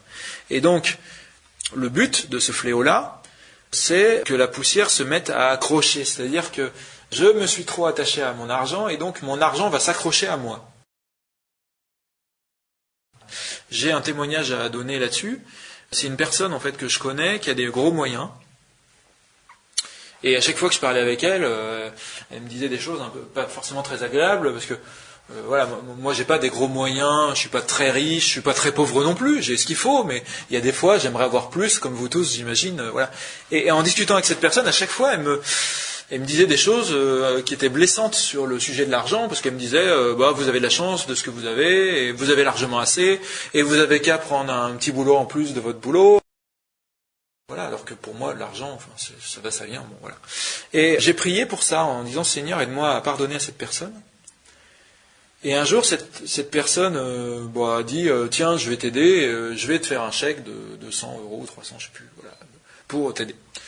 Et et puis elle m'a rappelé ce qu'elle avait sur son compte. Et mais c'était sympa. Elle m'a dit ah oui, et puis mais là en ce moment j'ai beaucoup de frais, je voudrais que tu attendes 1 mois et demi pour tirer le chèque. Bon. Seigneur, je t'offre ça parce qu'on est à moins 300 sur notre compte, c'est bête parce qu'on en aurait besoin, tant pis. On met le chèque à la banque, on reçoit un courrier de la banque, ce compte a été fermé. Le chèque renvoyé. La personne me rappelle 2 semaines après, je suis dans la merde, je suis interdit bancaire parce que j'ai fait un chèque en bois. Ça serait pas toi par hasard, à cause de qui je suis interdit bancaire? J'étais devenu la seule personne qui pouvait la sortir de là, parce que cette personne ne pouvait plus tirer sur un seul de ses comptes, elle était bloquée de chez bloqué. Et là, c'était l'argent qui s'était collé à elle, la poussière qui s'était collée à elle, et moi, j'avais rien fait d'autre que prier, vous voyez. C'est-à-dire que là, où et quand, c'est à distance. C'est-à-dire que par rapport aux gens qui sont trop attachés à certaines choses, la seule chose qu'on puisse faire, c'est prier à distance. C'est pas venir voir en disant ton argent te bouffera, etc. Non, c'est d'abord de prier pour que cette personne soit moins attachée, voilà. Et le Seigneur va nous faire atterrir devant le lieu où la brebis elle est. Et moi, j'ai juste eu à passer quelques coups de fil à la banque, leur dire allez s'il vous plaît, soyez sympa, le chèque on l'a pas gardé, je peux pas vous le renvoyer parce que forcément ils demandaient qu'on leur renvoie le chèque. Et mettre toute ma bonne volonté pour l'aider, alors que je me disais, moi j'ai qu'une envie, c'est très humain. Et pour moi, c'était vraiment la plaie des moustiques, vous voyez, c'est-à-dire, à mon avis, ce qu'on pourrait mettre dans la dernière ligne, c'est une fois de plus la délivrance, mais plutôt pas comme une décontamination, mais plutôt une réconciliation. Vous voyez, c'est une délivrance qui est moins importante que la personne qui a fait un pacte, ou qui est sataniste, ou qui est franc-mac, ou des choses très graves. Là, c'est plutôt la personne, je vais la réconcilier un petit peu avec elle-même, parce que elle va voir son argent d'une manière un petit peu différente, elle aura un petit peu avancé. Et on a les magiciens qui essayent d'imiter et qui n'y arrivent pas. Pourquoi ? Parce que la poussière, il est dit, c'est dans la Genèse avec le serpent, tu mangeras de la poussière, et c'est l'inutilité absolue. C'est la chose qu'on ne peut pas emmener au ciel, qui ne sert à rien, si ce n'est en lien avec Dieu. Il n'y a qu'une personne qui est de bonne volonté et qui dit Seigneur, je t'offre ça, qui est capable de rendre la poussière efficace. Les magiciens, donc les autres qui veulent utiliser la poussière pour faire le mal, ils ne peuvent rien faire avec. Et ça, c'est un signe. Et les magiciens, ceux qui étaient habitués à faire des sorts et des trucs et des machins, et à dire tiens, je vais transformer ça, ils étaient incapables d'utiliser la poussière. Voilà bien un élément. Le Seigneur s'est servi de la croix. Ça ne servait à rien, la croix. Ça servait à faire souffrir, mais il a réussi à rendre ce truc-là efficace. Le Seigneur, il a le chic pour rendre des choses efficaces que seul lui peut rendre efficaces. Voilà. Et il nous fait goûter un petit peu de cette chose-là. Moi, je trouve ça chouette. Donc, c'est dans le témoignage quotidien, finalement, que aussi peut-être qu'on va réussir à... Il y a un passage où il y a des bergers qui vont dire à David on te suit parce que on t'a vu dans le quotidien et on te fait confiance, et donc ils vont abandonner la poussière qu'ils avaient parce que le témoignage quotidien, c'est ce qui va permettre peut-être de se rapprocher du lieu où est la brebis et de connaître un peu mieux les lieux pour que le jour où elle est plantée devant nous dans un trou, on lui dise tu veux que j'appelle la banque maintenant? Voilà. Plaie suivante. Vermine, anophèle, mouche venimeuse ou tan. Ça dépend. En gros, c'est un truc qui vole et qui pique et qui fait mal. Et qui est très désagréable. Donc là, on s'attaque à la terre. Alors, quel est le péché des pasteurs? Le péché de ceux à cause de qui les brebis se sont retrouvées piégées par ça. Eh bien, c'est l'imprudence. Voilà, des pasteurs qui ont été imprudents, qui ont dit allez, on va... je vais être un peu polémique, excusez-moi, hein. On va mettre les 35 heures, et puis on va bien dire il faut qu'il y ait la laïcité, et qu'on ne parle pas de religion du tout. Et puis qu'est-ce qui se passe? Le peuple, il fait quoi? Il regarde la télé plus qu'avant. Voilà. voilà de l'imprudence. Voilà, il y a une responsabilité très grande à dire en même temps je vous éloigne de Dieu et en même temps je vous donne du temps. Bah ouais, mais la prudence c'est de dire à ses enfants, par exemple, je vous laisse 1 heure et je vous donne des choses à faire, ou vous voyez, de faire en sorte de ne pas mettre les personnes qui sont sous notre responsabilité en situation de difficulté, dans un lieu où il y a les vautours qui vont les attaquer, où il y a le deuxième berger qui va les... C'est ça, hein, l'imprudence. Et donc, la vermine, qu'est-ce que c'est ? Ça va être un jugement exercé contre la personne elle-même qui va se sentir rongée par quelque chose. Et là, c'est la première fois qu'on voit le Seigneur intervenir. C'est le Seigneur qui va attaquer la conscience peut-être de la personne, ou la personne qui va se noyer, qui va dire « Oh là là, au secours Seigneur, je suis stressé ». Voilà, c'est la crise qui va toucher tout un tas de personnes qui vont se mettre à stresser. Et là, on va avoir pour la première fois mentionné une distinction. C'est-à-dire, le peuple d'Israël va être mis à part, ne va pas du tout être touché par ça. Pourquoi ? Parce que quand on est dans la bergerie, on a la joie, nous, on s'en fiche qu'il y ait la crise, on s'en fiche qu'il y ait plein de trucs, nous on compatit, nous on prie, on s'unit à la prière, on pleure avec ceux qui pleurent, mais on n'est pas en train de stresser. Et ce qui touche, quand on a été imprudent, finalement, qu'on a arrêté de prendre du temps avec le Seigneur, on se retrouve tout nu, comme Adam et Ève, et puis on se retrouve à se poser plein de questions et à se cacher, alors que le Seigneur, faut courir dans ses bras, quoi. Et c'est ça la plaie de la vermine, ou de l'anophèle, ou du taon, ou de la mouche venimeuse. Donc la manière dont on va ramener les brebis, ça va être notre capacité de guérir, en fait. De guérir les gens. Pourquoi je dis ça ? C'est parce que dans le livre de la sagesse, il y a des commentaires sur les fléaux d'Égypte, et il est dit que le Seigneur envoie ce type de fléau, comme les mouches venimeuses, comme un avertissement. Voilà. Vous avez été trop loin dans certaines choses, et je vous envoie par exemple des serpents venimeux. Voilà. Dans l'Exode, c'est ça. Il y a des serpents venimeux qui attaquent le peuple qui s'est prostitué. Et le Seigneur met toujours un moyen pour contrecarrer ça. Il dresse un serpent d'airain en disant, vous regardez et vous allez guérir. Et nous, on a les sacrements, on a la prière, comme je vous disais, on a une capacité de guérir même des fléaux que le Seigneur a permis pour avertir finalement, qui sont comme les serpents venimeux, comme les mouches venimeuses, qui sont là comme un signal. Attention, t'as une maladie là qui démarre, ça prouve qu'il faut que tu ralentisses ton rythme, sinon tu vas friser le burn-out. Voilà. Et en ramenant une brebis dans la bergerie, en lui disant il faut qu'on prie ensemble, il faut que tu prennes du temps avec le Seigneur, on va donner la capacité à cette personne de guérir. Donc on va la ramener à la prudence. C'est ça le fruit de cet élément-là. On a le bon samaritain qui va s'occuper de la personne qui a été attaquée par les bandits. Alors moi j'avais noté 1 Samuel 24:4, parce que on trouve un peu partout dans la Bible en fait des passages qui évoquent des situations un petit peu comme ça. 1 Samuel 24:4. Ah oui, voilà, c'est l'imprudence. C'est Saül qui pourchasse David. Et David, il est dit qu'à un moment, il arrive au parc à brebis qui sont près du chemin. Et ensuite, il se cache dans une grotte, et il y a Saül qui inspecte la grotte et qui va uriner. Et en fait, la mention du parc à brebis, moi j'ai relevé ça, je me suis dit, c'est une imprudence de la part de Saül, parce que s'il était fin stratège, s'il n'était pas rongé par son désir de tuer David et qu'il n'était pas aveuglé, il se serait dit, mais attention, parce que David est berger, donc il connaît par cœur tous les lieux où on peut parquer les brebis, donc il doit bien connaître les environs, et si ça se trouve, il m'a peut-être tendu un piège. Et David ne lui avait pas tendu de piège, mais David, il s'est introduit derrière Saül, et il a coupé un bout de son manteau en disant « Regarde, je n'ai pas voulu te tuer ». Donc on voit bien, là, David exerce la miséricorde pour montrer tu as été imprudent, et pour ramener une brebis à lui, en fait. Il est en train de ramener une brebis. Là, c'est pas le jugement du mauvais berger, c'est plutôt le ramener la brebis. La peste du bétail, la 5e plaie. Alors là, c'est toujours la terre, c'est l'individu dans toutes ses dimensions, et l'individu notamment dans toutes ses passions, dans l'intelligence, le corps, l'âme, l'esprit. Moi je pense que c'est ça, parce que les dommages collatéraux, c'est sur le troupeau, au champ, les chevaux, les ânes, les chameaux, les bœufs, les moutons. Moi je pense que c'est l'intelligence, c'est la volonté, voilà. Et il y a beaucoup de choses à dire sur chacun des animaux, en fait, qui incarnent. Les chevaux, par exemple, ça incarne la puissance. Le chameau, ça incarne celui qui arrive à traverser les déserts, la constance et la résistance.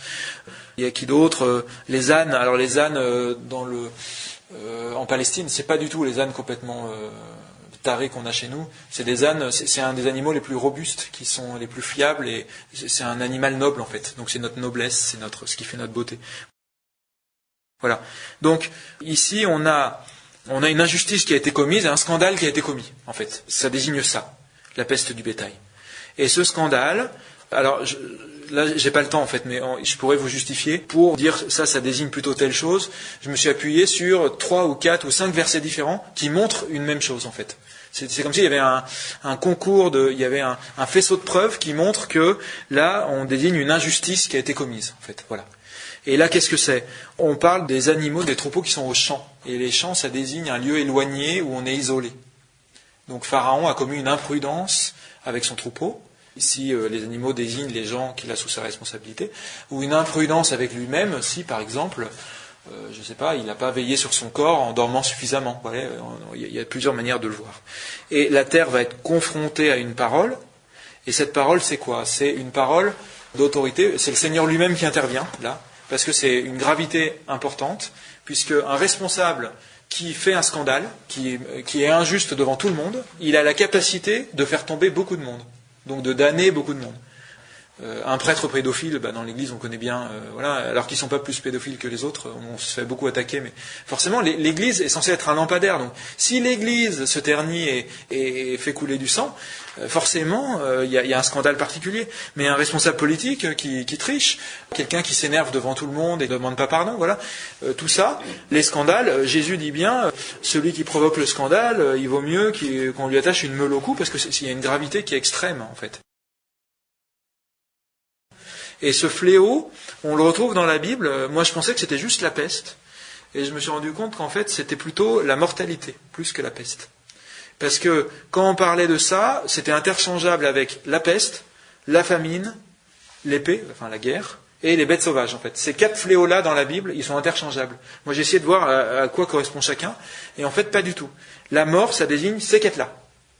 Et quand on parle de la peste ici, en réalité, on désigne des fléaux qui vont atteindre celui qui a fait scandale, par exemple David avec Bethsabée, et le peuple. Et c'est pour ça que Dieu lui dit, est-ce que tu choisis que tout ton peuple soit victime de la peste, ou que tout ton peuple perde la face devant ses ennemis, ou une famine pendant plusieurs années, vous voyez. Donc c'est la mortalité, en fait. Et la mortalité, c'est d'abord, alors ça peut se traduire par une mortalité physique, par le fait qu'il y ait une guerre, que les portes s'ouvrent pour qu'il y ait une guerre ou une famine ou autre chose, mais c'est d'abord une mortalité de l'âme en fait. Quand on parle de la mort dans la Bible, c'est d'abord des personnes mortes à la grâce. Un responsable, quelqu'un qui exerce l'autorité et qui fait scandale, eh bien, il va tuer spirituellement les gens qui sont sous sa responsabilité. Voilà, c'est comme s'il faisait rentrer des esprits d'incrédulité, d'athéisme, de perversion. Vous voyez, il ouvre les portes en grand. Et donc c'est pour ça que cette plaie-là, elle est d'ailleurs au centre, parce que c'est quelque chose qui est vraiment important. On voit qu'il est censé rendre la justice. Pharaon est censé rendre la justice, donc avec sa main faire envoyer ce qu'il faut ou pas. Et là, il était censé, avec sa main, renvoyer le peuple hébreu. Et il est dit au verset 7, la réaction de Pharaon, il envoie constater. Lui, sa manière d'exercer la justice et d'envoyer, c'est sa manière d'ouvrir des portes ou de les fermer, c'est uniquement d'envoyer des émissaires pour voir est-ce qu'il est vrai qu'ils n'ont pas été atteints par le fléau. C'est extrêmement grave parce qu'il utilise les forces, les talents que le Seigneur lui donne pour faire constater des choses, mais qui en plus ne vont servir à rien. Enfin, pour lui, ça ne va pas lui servir. Puisque les gens qu'il va envoyer, quand ils vont lui dire les Hébreux n'ont pas été touchés par ces plaies-là, eh bien son cœur va rester obstiné quand même. Voilà. Mais ce qu'il ne sait pas, c'est que d'avoir envoyé de cette manière-là, d'avoir utilisé les forces vives que le Seigneur lui donnait, la capacité d'agir à l'échelle d'un pays ou à l'échelle du groupe dont il était responsable, c'est que ça allait toucher les gens. Je pensais à ça, il y a un gars de la Gestapo qui avait été chargé d'espionner le pape Jean-Paul II, et puis qui avait mis un mouchard dans le confessionnal, du coup. Et il avait été touché par la grâce, parce qu'il était allé voir la Gestapo, il avait dit, mais ce gars-là, c'est un saint. J'ai entendu toutes les confessions qu'il avait faites. Il a une humilité. Puis il avait rendu son badge, il avait dit ciao, moi je deviens chrétien, quoi. Et donc, même si peut-être que celui qui va utiliser mal cette autorité et utiliser les forces vives pour faire des choses qui ne servent a priori à rien, peut-être que ces gens-là vont être touchés. Et on a ça, Jésus il donne une réplique un peu dans le même goût, qui est est-ce que c'est toi qui dis que je suis le Messie ou d'autres te l'ont-ils dit? C'est une manière de dire à Pilate est-ce que ça t'a servi à quelque chose d'envoyer tous ces émissaires m'espionner et d'avoir plein d'infos? Est-ce que à toi personnellement ça t'a servi à quelque chose finalement de mobiliser tous ces gens, d'utiliser ces talents que le Seigneur t'avait donnés? Non, ça t'a servi à rien.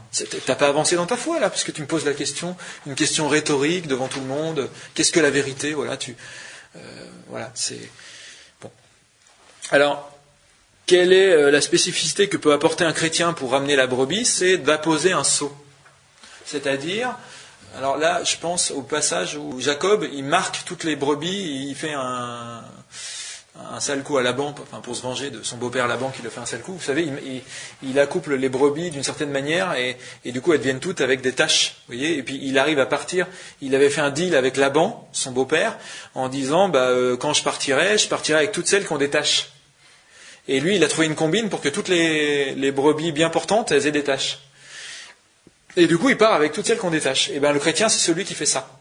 C'est celui qui va connaître plein de gens qui ne sont pas dignes d'être sauvés, peut-être, mais qui va prier pour elle et qui va dire Seigneur, elle, c'est mon amie, donc tu l'emmènes avec moi au ciel, quoi. Voilà. Par sa prière. En fait, un saint a la capacité d'entraîner plein de personnes avec elle. Et il est dit dans l'Apocalypse qu'il y a des anges qui marquent avec un signe ceux qui sont rachetés, en fait. Et les chrétiens ont cette capacité de racheter tout un tas de gens, parce que par notre prière, on peut presque imposer au Seigneur, quand c'est des gens qui n'ont pas fait un choix de vraiment, parce qu'il y en a, Hérode peut-être, ou Judas ou d'autres, on peut penser que eux, malgré toutes les prières, ils n'ont pas. Tout laisse à penser, en tout cas dans la Bible, qu'eux, ils ont refusé. Mais la plupart des gens, on va quand même réussir à les sauver parce qu'on les marque en fait, parce qu'on va prier pour eux, parce qu'on va offrir des choses pour eux. Voilà. La capacité du chrétien, c'est ça, c'est d'apposer un sceau. Moi, je trouve ça très beau. La 6e plaie, les ulcères, les furoncles. Donc c'est la terre qui va être couverte de poussière. Donc, on est censé voir la terre, et puis dire, là je vois quelque chose et je constate quelque chose, parce que on a la foi. Là, l'enjeu, ça va être la foi. Mais si on la couvre de poussière, ça veut dire qu'on va revêtir les choses d'une fausse apparence, d'une fausse paix. Il y a des choses dont on ne va pas parler, on va être hypocrite, il y a un certain nombre de choses. Comme on n'a pas la foi, on ne s'appuie pas sur Dieu, on va mettre en place d'autres choses pour compenser, pour trouver un équilibre, parce que l'équilibre parfait, c'est d'être lié à Dieu. Et je n'ai pas la foi, donc je vais mettre en place d'autres équilibres, et donc le fléau que va envoyer Moïse et Aaron, mais on dit c'est les deux qui prennent de la poussière, mais il est dit c'est ensuite Moïse. Là c'est de la justice, il va envoyer la poussière en l'air, et ça va provoquer des ulcères, c'est-à-dire que les personnes vont se mettre à crier, et ça rejoint un petit peu la vermine en fait. Il y a leur conscience qui va les accuser, elles vont être stressées, il y a quelque chose qui va les atteindre au plus profond d'elles-mêmes, quoi, en fait. Et surtout ceux qui entretenaient une foi inverse, c'est-à-dire un appui sur les forces du mal, qui sont les magiciens, puisque les magiciens ne peuvent pas paraître devant Moïse. C'est-à-dire ceux qui étaient le plus branchés sur le monde des ténèbres, c'est ceux qui vont être le plus atteints par c'est comme si le Seigneur disait, maintenant, vous allez voir les effets concrets de cette poussière. On retrouve en fait c'est un peu un bis de la poussière qu'on a vue, sauf que là, la poussière va atteindre d'une manière avec une justice, parce qu'on va se voir en vérité, on va voir en vérité notre âme, et cette justice va être extrêmement forte, et ça va nous atteindre au plus profond de nous-mêmes. Donc ça se règle à distance, une fois de plus. Une personne qui n'a pas la foi, c'est la prière confiante qui va permettre de décrocher la personne, et qu'à un moment il se passe un truc, un événement qui va la faire basculer. Et la spécificité chrétienne, donc on peut marquer dans la dernière ligne, c'est la paix. Et lié à cet élément-là, cette poussière qu'on envoie en l'air, Jésus il dit une chose un petit peu similaire. Il dit, quand on va aller à l'attaque, enfin il dit pas ça comme ça, il dit quand on va rencontrer des personnes, quand on entre dans une ville, on offre notre paix. Et si les personnes ne veulent pas de notre paix, on secoue nos pieds, et la poussière, il va y avoir une séparation, pour que la paix dont ils n'ont pas voulu, elle revienne sur nous ou sur d'autres, et que la méchanceté qu'ils ont eue, elle revienne sur eux, quoi. Il y ait une séparation entre les deux.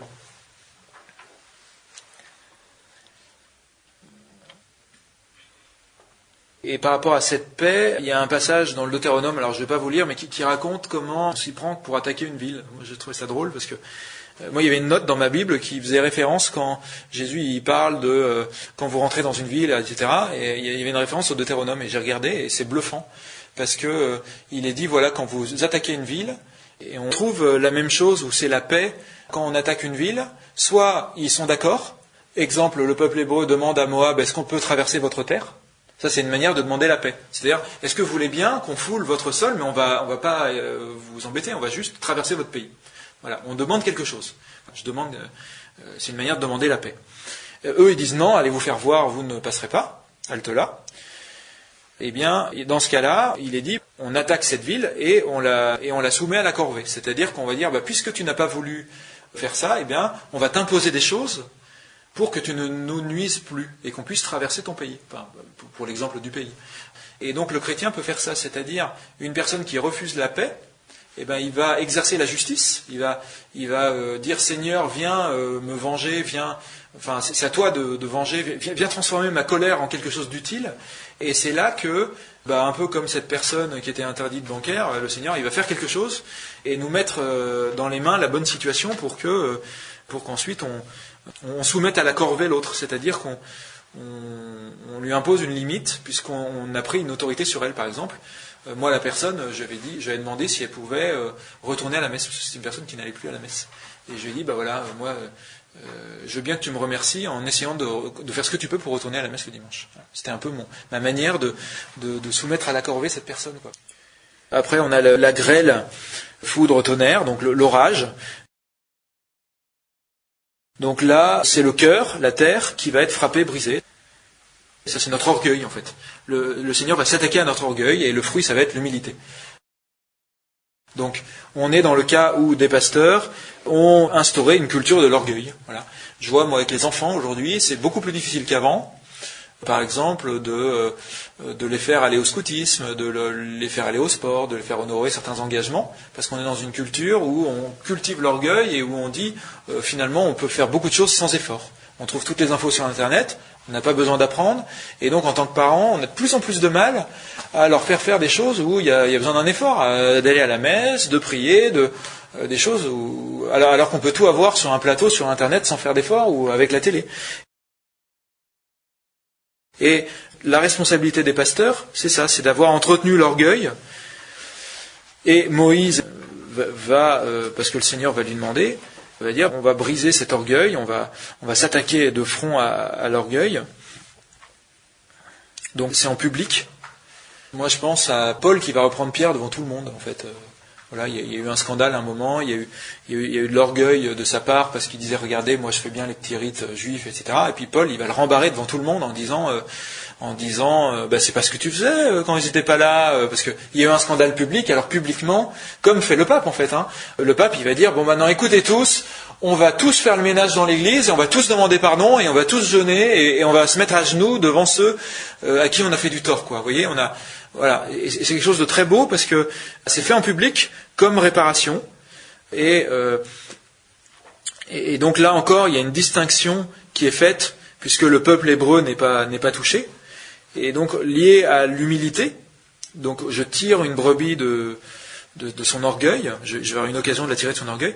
Il y a la capacité à nourrir. Voilà, moi c'est ce que j'ai écrit en bas, parce que c'est quand on est humble on arrive à se nourrir en fait. Par exemple, je reçois l'Eucharistie, et ben c'est là que si je me fais tout petit, je dis pardon Seigneur, que je vais pouvoir me nourrir de la présence réelle.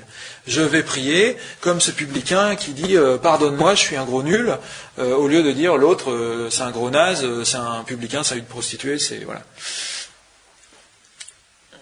Donc ici, la grêle, le foudre et le tonnerre vont frapper tout ce qui a germé. En fait, il y a les semences qui ont germé, et ça se retrouve vaincues par la grêle, alors que celles qui n'ont pas encore germé, ne sont pas touchés par la grêle. Donc c'est le symbole de l'orgueil, en fait. Ce fléau-là touche les gens qui dressent leur orgueil, en fait. Voilà.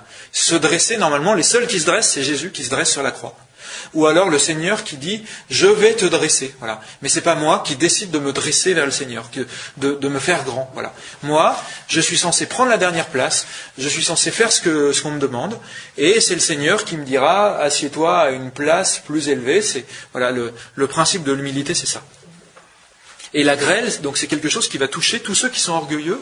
Et dans les temps que nous vivons, si jamais le Christ devait revenir aujourd'hui avec des cataclysmes, eh ben, il y aura des grâces particulières pour toutes les gens humbles. C'est que, en réalité, les gens humbles seront beaucoup moins touchés que les autres, parce que les fléaux auront une nature en grande partie spirituelle, qui va toucher l'orgueil, un peu comme si les anges y voyaient tous les brins qui s'étaient dressés, et puis que c'est la grêle qui tombait dessus, quoi. Alors que ceux qui avaient attendu pour mûrir la parole du Seigneur, pour agir, pour parler, pour l'ouvrir, en fait, pour la ramener, tout ceux-là, ils vont être ramassés par la grêle.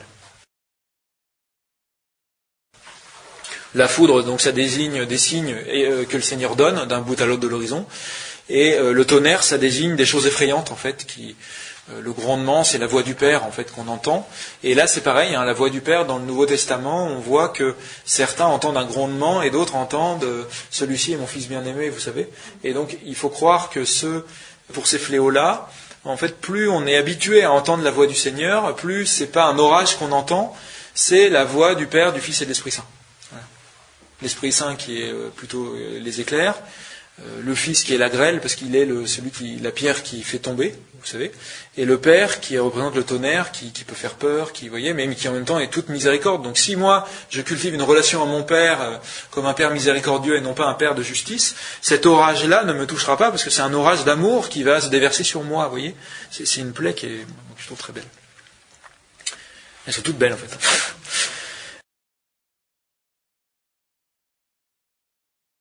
La 8e. Criquet, sauterelle. Là, c'est le peu de verdure qui reste, parce qu'il y a eu toutes les autres plaies qui sont passées avant. Donc le peu de spiritualité qui reste. Et le Seigneur va envoyer depuis l'Est un peuple particulier, donc les sauterelles, qui sont un autre appui des fils du mal, qui sont un autre mercenaire, un autre mauvais berger, qui va arriver en deuxième lieu parce que on aura tellement été affaiblis que seuls ceux qui se seront habitués à prier, par exemple, vont être capables de tenir le coup. Voilà. Donc par exemple, aujourd'hui, on a beaucoup plus de mal à prendre des temps de prière. On est tout le temps dérangé.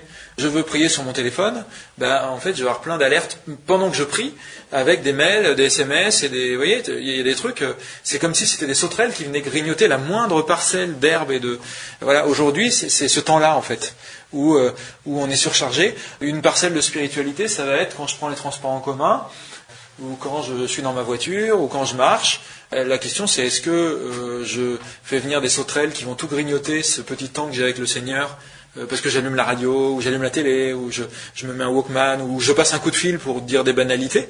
Enfin, il y a des coups de fil importants aussi, mais les sauterelles, c'est ça, en fait. Et c'est lié à la force, en fait. C'est-à-dire que tous ceux qui n'arrivent pas, donc les brebis, en fait, qui meurent d'inanition, puisque, par exemple, elles communient tous les dimanches, mais elles vont pas faire des temps de prière réguliers, elles vont pas parler au Seigneur régulièrement, en fait, elles vont manquer de force. Voilà. Et ces brebis-là, moi, je vais pouvoir leur dire, maintenant, allez, bougez-vous, il faut vraiment vous remettre, parce que là, on a du chemin à parcourir. Voilà. Et un des signes que c'est la force, c'est aussi qu'il y a beaucoup de références aux petits. Il est dit au début, Dieu dit à Moïse, on va faire une plaie et vous pourrez raconter ça à vos enfants, aux enfants de vos enfants, à vos petits-enfants. Et aussi on a Pharaon qui négocie que les enfants ne partent pas avec les Hébreux. En fait, il y a plusieurs références aux enfants. Et en réalité, la force, ceux qui sont les plus forts spirituellement, c'est ceux que le Seigneur va mettre à des positions stratégiques dans l'armée du Seigneur.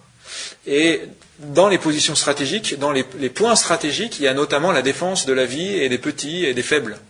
Voilà. Exemple, l'euthanasie, l'avortement, enfin tous ces sujets un peu où il y a des vies humaines qui vont être en jeu, des personnes qui vont prier beaucoup et qui vont vraiment dire Seigneur, éclaire-moi, et qui vont avoir une vie de prière très nourrie.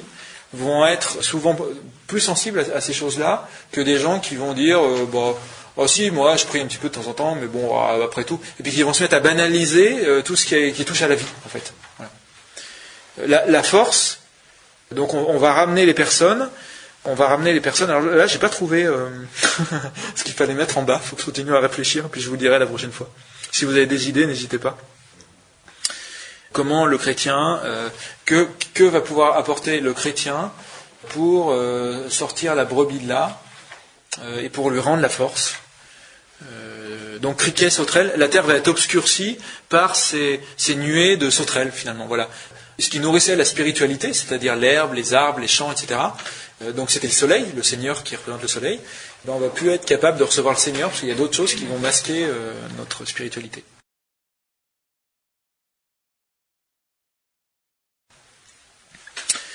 Les ténèbres, c'est l'aveuglement, en fait, c'est un peu les conséquences aussi des autres. C'est le fait que on dise après tout, à quoi bon ?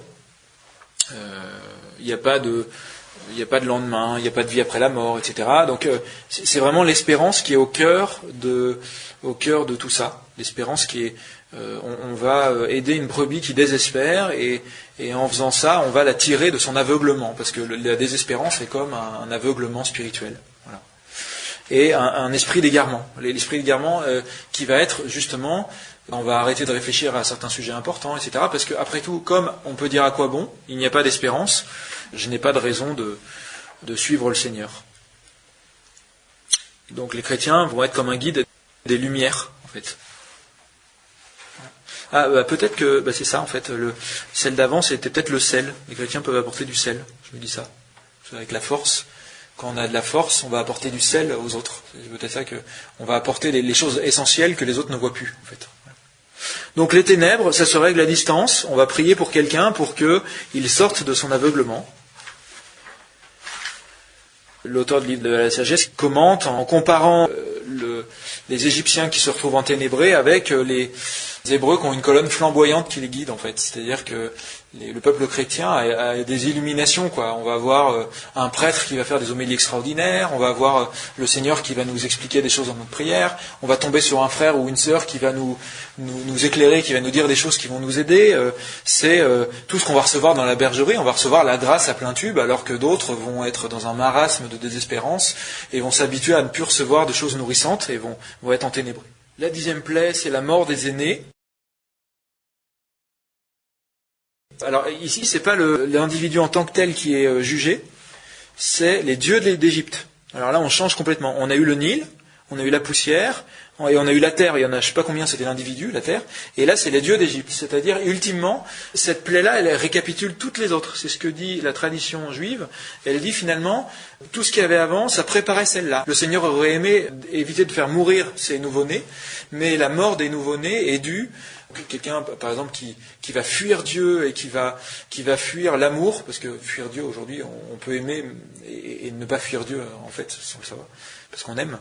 Mais en fuyant l'amour, on fait mourir ses enfants à la grâce. Voilà. C'est-à-dire que ces enfants, on va les éduquer à quelque chose qui va faire mourir leur âme. Et c'est ça qui va se produire avec les Égyptiens. Et c'est aussi une œuvre. Le Seigneur parfois va frapper une œuvre qu'on fait.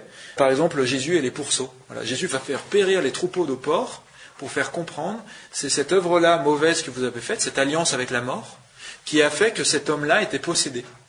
Voilà, c'est un signe qu'il pose en fait. Les porcs, c'est un signe d'impureté dans la Bible. Et donc Jésus pose un signe, et moi je pense que si on pouvait remonter le temps, on verrait sans doute que ces gens-là avaient dû faire un pacte, ils avaient dû aller loin dans le mal, je pense, pour en venir à cultiver ces porcs, et la conséquence, ça devait être que cette personne était enchaînée et arrivait à casser ses chaînes, quoi. Vous voyez ? Et il était mort à la grâce. Et on retrouve ça. Et le Seigneur, donc il dit, il ne faut pas laisser un vide, et il faut consacrer les premiers-nés hébreux, en fait. Voilà, il faut être baptisé, et il y a un vide, effectivement, chez des gens qui ne sont pas baptisés. Et nous, on peut demander, Seigneur, consacre-les. Seigneur, je te les remets, parce que comme il y a un vide, le premier qui dit, Seigneur, consacre-les, ou tel esprit consacre-les, a gagné une partie de la bataille, en fait. En tant que chrétien, on peut apporter, je pense, une consécration. C'est un enfant qu'on va pouvoir sauver, en fait. On va apporter le salut. Voilà. Bon. Donc, en conclusion, je vais m'arrêter là. C'est le Seigneur qui suscite notre recherche d'une brebis, parce que le Seigneur voit mieux que nous le lieu où elle s'est égarée, et il nous dit, voilà, là il y a un lieu à ta portée, ou s'il n'est pas à ta portée, t'as qu'à prier un bon coup et tu vas voir, tu auras ce qu'il faut pour être à la portée de la brebis. Parce que des fois, il va nous stimuler en nous montrant quelqu'un qui souffre, quelqu'un qui s'égare. Donc la ruse des chrétiens, c'est d'avoir l'air faible et perdu comme des brebis au milieu des loups. En fait, c'est d'arriver nous-mêmes à ne pas rouler de mécanique. Parce que c'est ça le plan du Seigneur. Hein. Dans l'Apocalypse, il est dit, ils combattront l'agneau et l'agneau les vaincra. Voilà, c'est-à-dire qu'il y a tous les loups là qui vont s'acharner contre l'agneau et en fait, à un moment, il va avoir l'air mort comme Saint Paul et puis il va se relever parce que ils ont tous cru que l'agneau il sera mort parce que on se sera écrasé devant des gens qui nous insultent sans répliquer, on aura pris la dernière place. Puis à un moment, on va se relever parce que le Seigneur il va nous dire c'est maintenant, vas-y, mets-toi à courir, relève-toi et là va sauver la brebis. Alors, on peut demander au Seigneur un signe qu'on peut ramener une brebis. Parce que parfois, Seigneur, est-ce que c'est toi qui me demandes d'aller m'occuper de telle personne, d'aller lui parler, Et donc, dans la prière, ça c'est vraiment quelque chose qu'on peut faire. Seigneur, donne-moi un signe que c'est bien toi qui m'envoies vers cette brebis. Voilà. Ou alors, donne-moi un signe que je me suis suffisamment battu et que je pourrai avancer vers cette brebis. Que le combat spirituel a été suffisant, que j'ai suffisamment prié. Le Seigneur, il va, pour éviter qu'on se ramasse, qu'on tombe. Nous, c'est la même chose, il faut s'estimer brebis perdue. Seigneur, aide-moi à réaliser que moi aussi je suis perdu, que tu nous livres comme des agneaux de boucherie, tu nous as dispersés parmi les nations, parce que nous aussi nous sommes pécheurs, et voilà, je te demande pardon avec tous ceux qui m'entourent, pardon pour mon propre péché. Et puis penser à rendre grâce. Dans la sagesse, il est dit, ils se répandirent comme des chevaux au pâturage, ils bondirent comme des agneaux en te célébrant, Seigneur, toi qui les délivrais. Ça, c'est le peuple qui est sorti d'Égypte, et je pense que c'est important de rendre grâce. Ça donne de la force aussi pour devenir berger à notre tour, après avoir été ramené au bercail par d'autres. Voilà. Merci.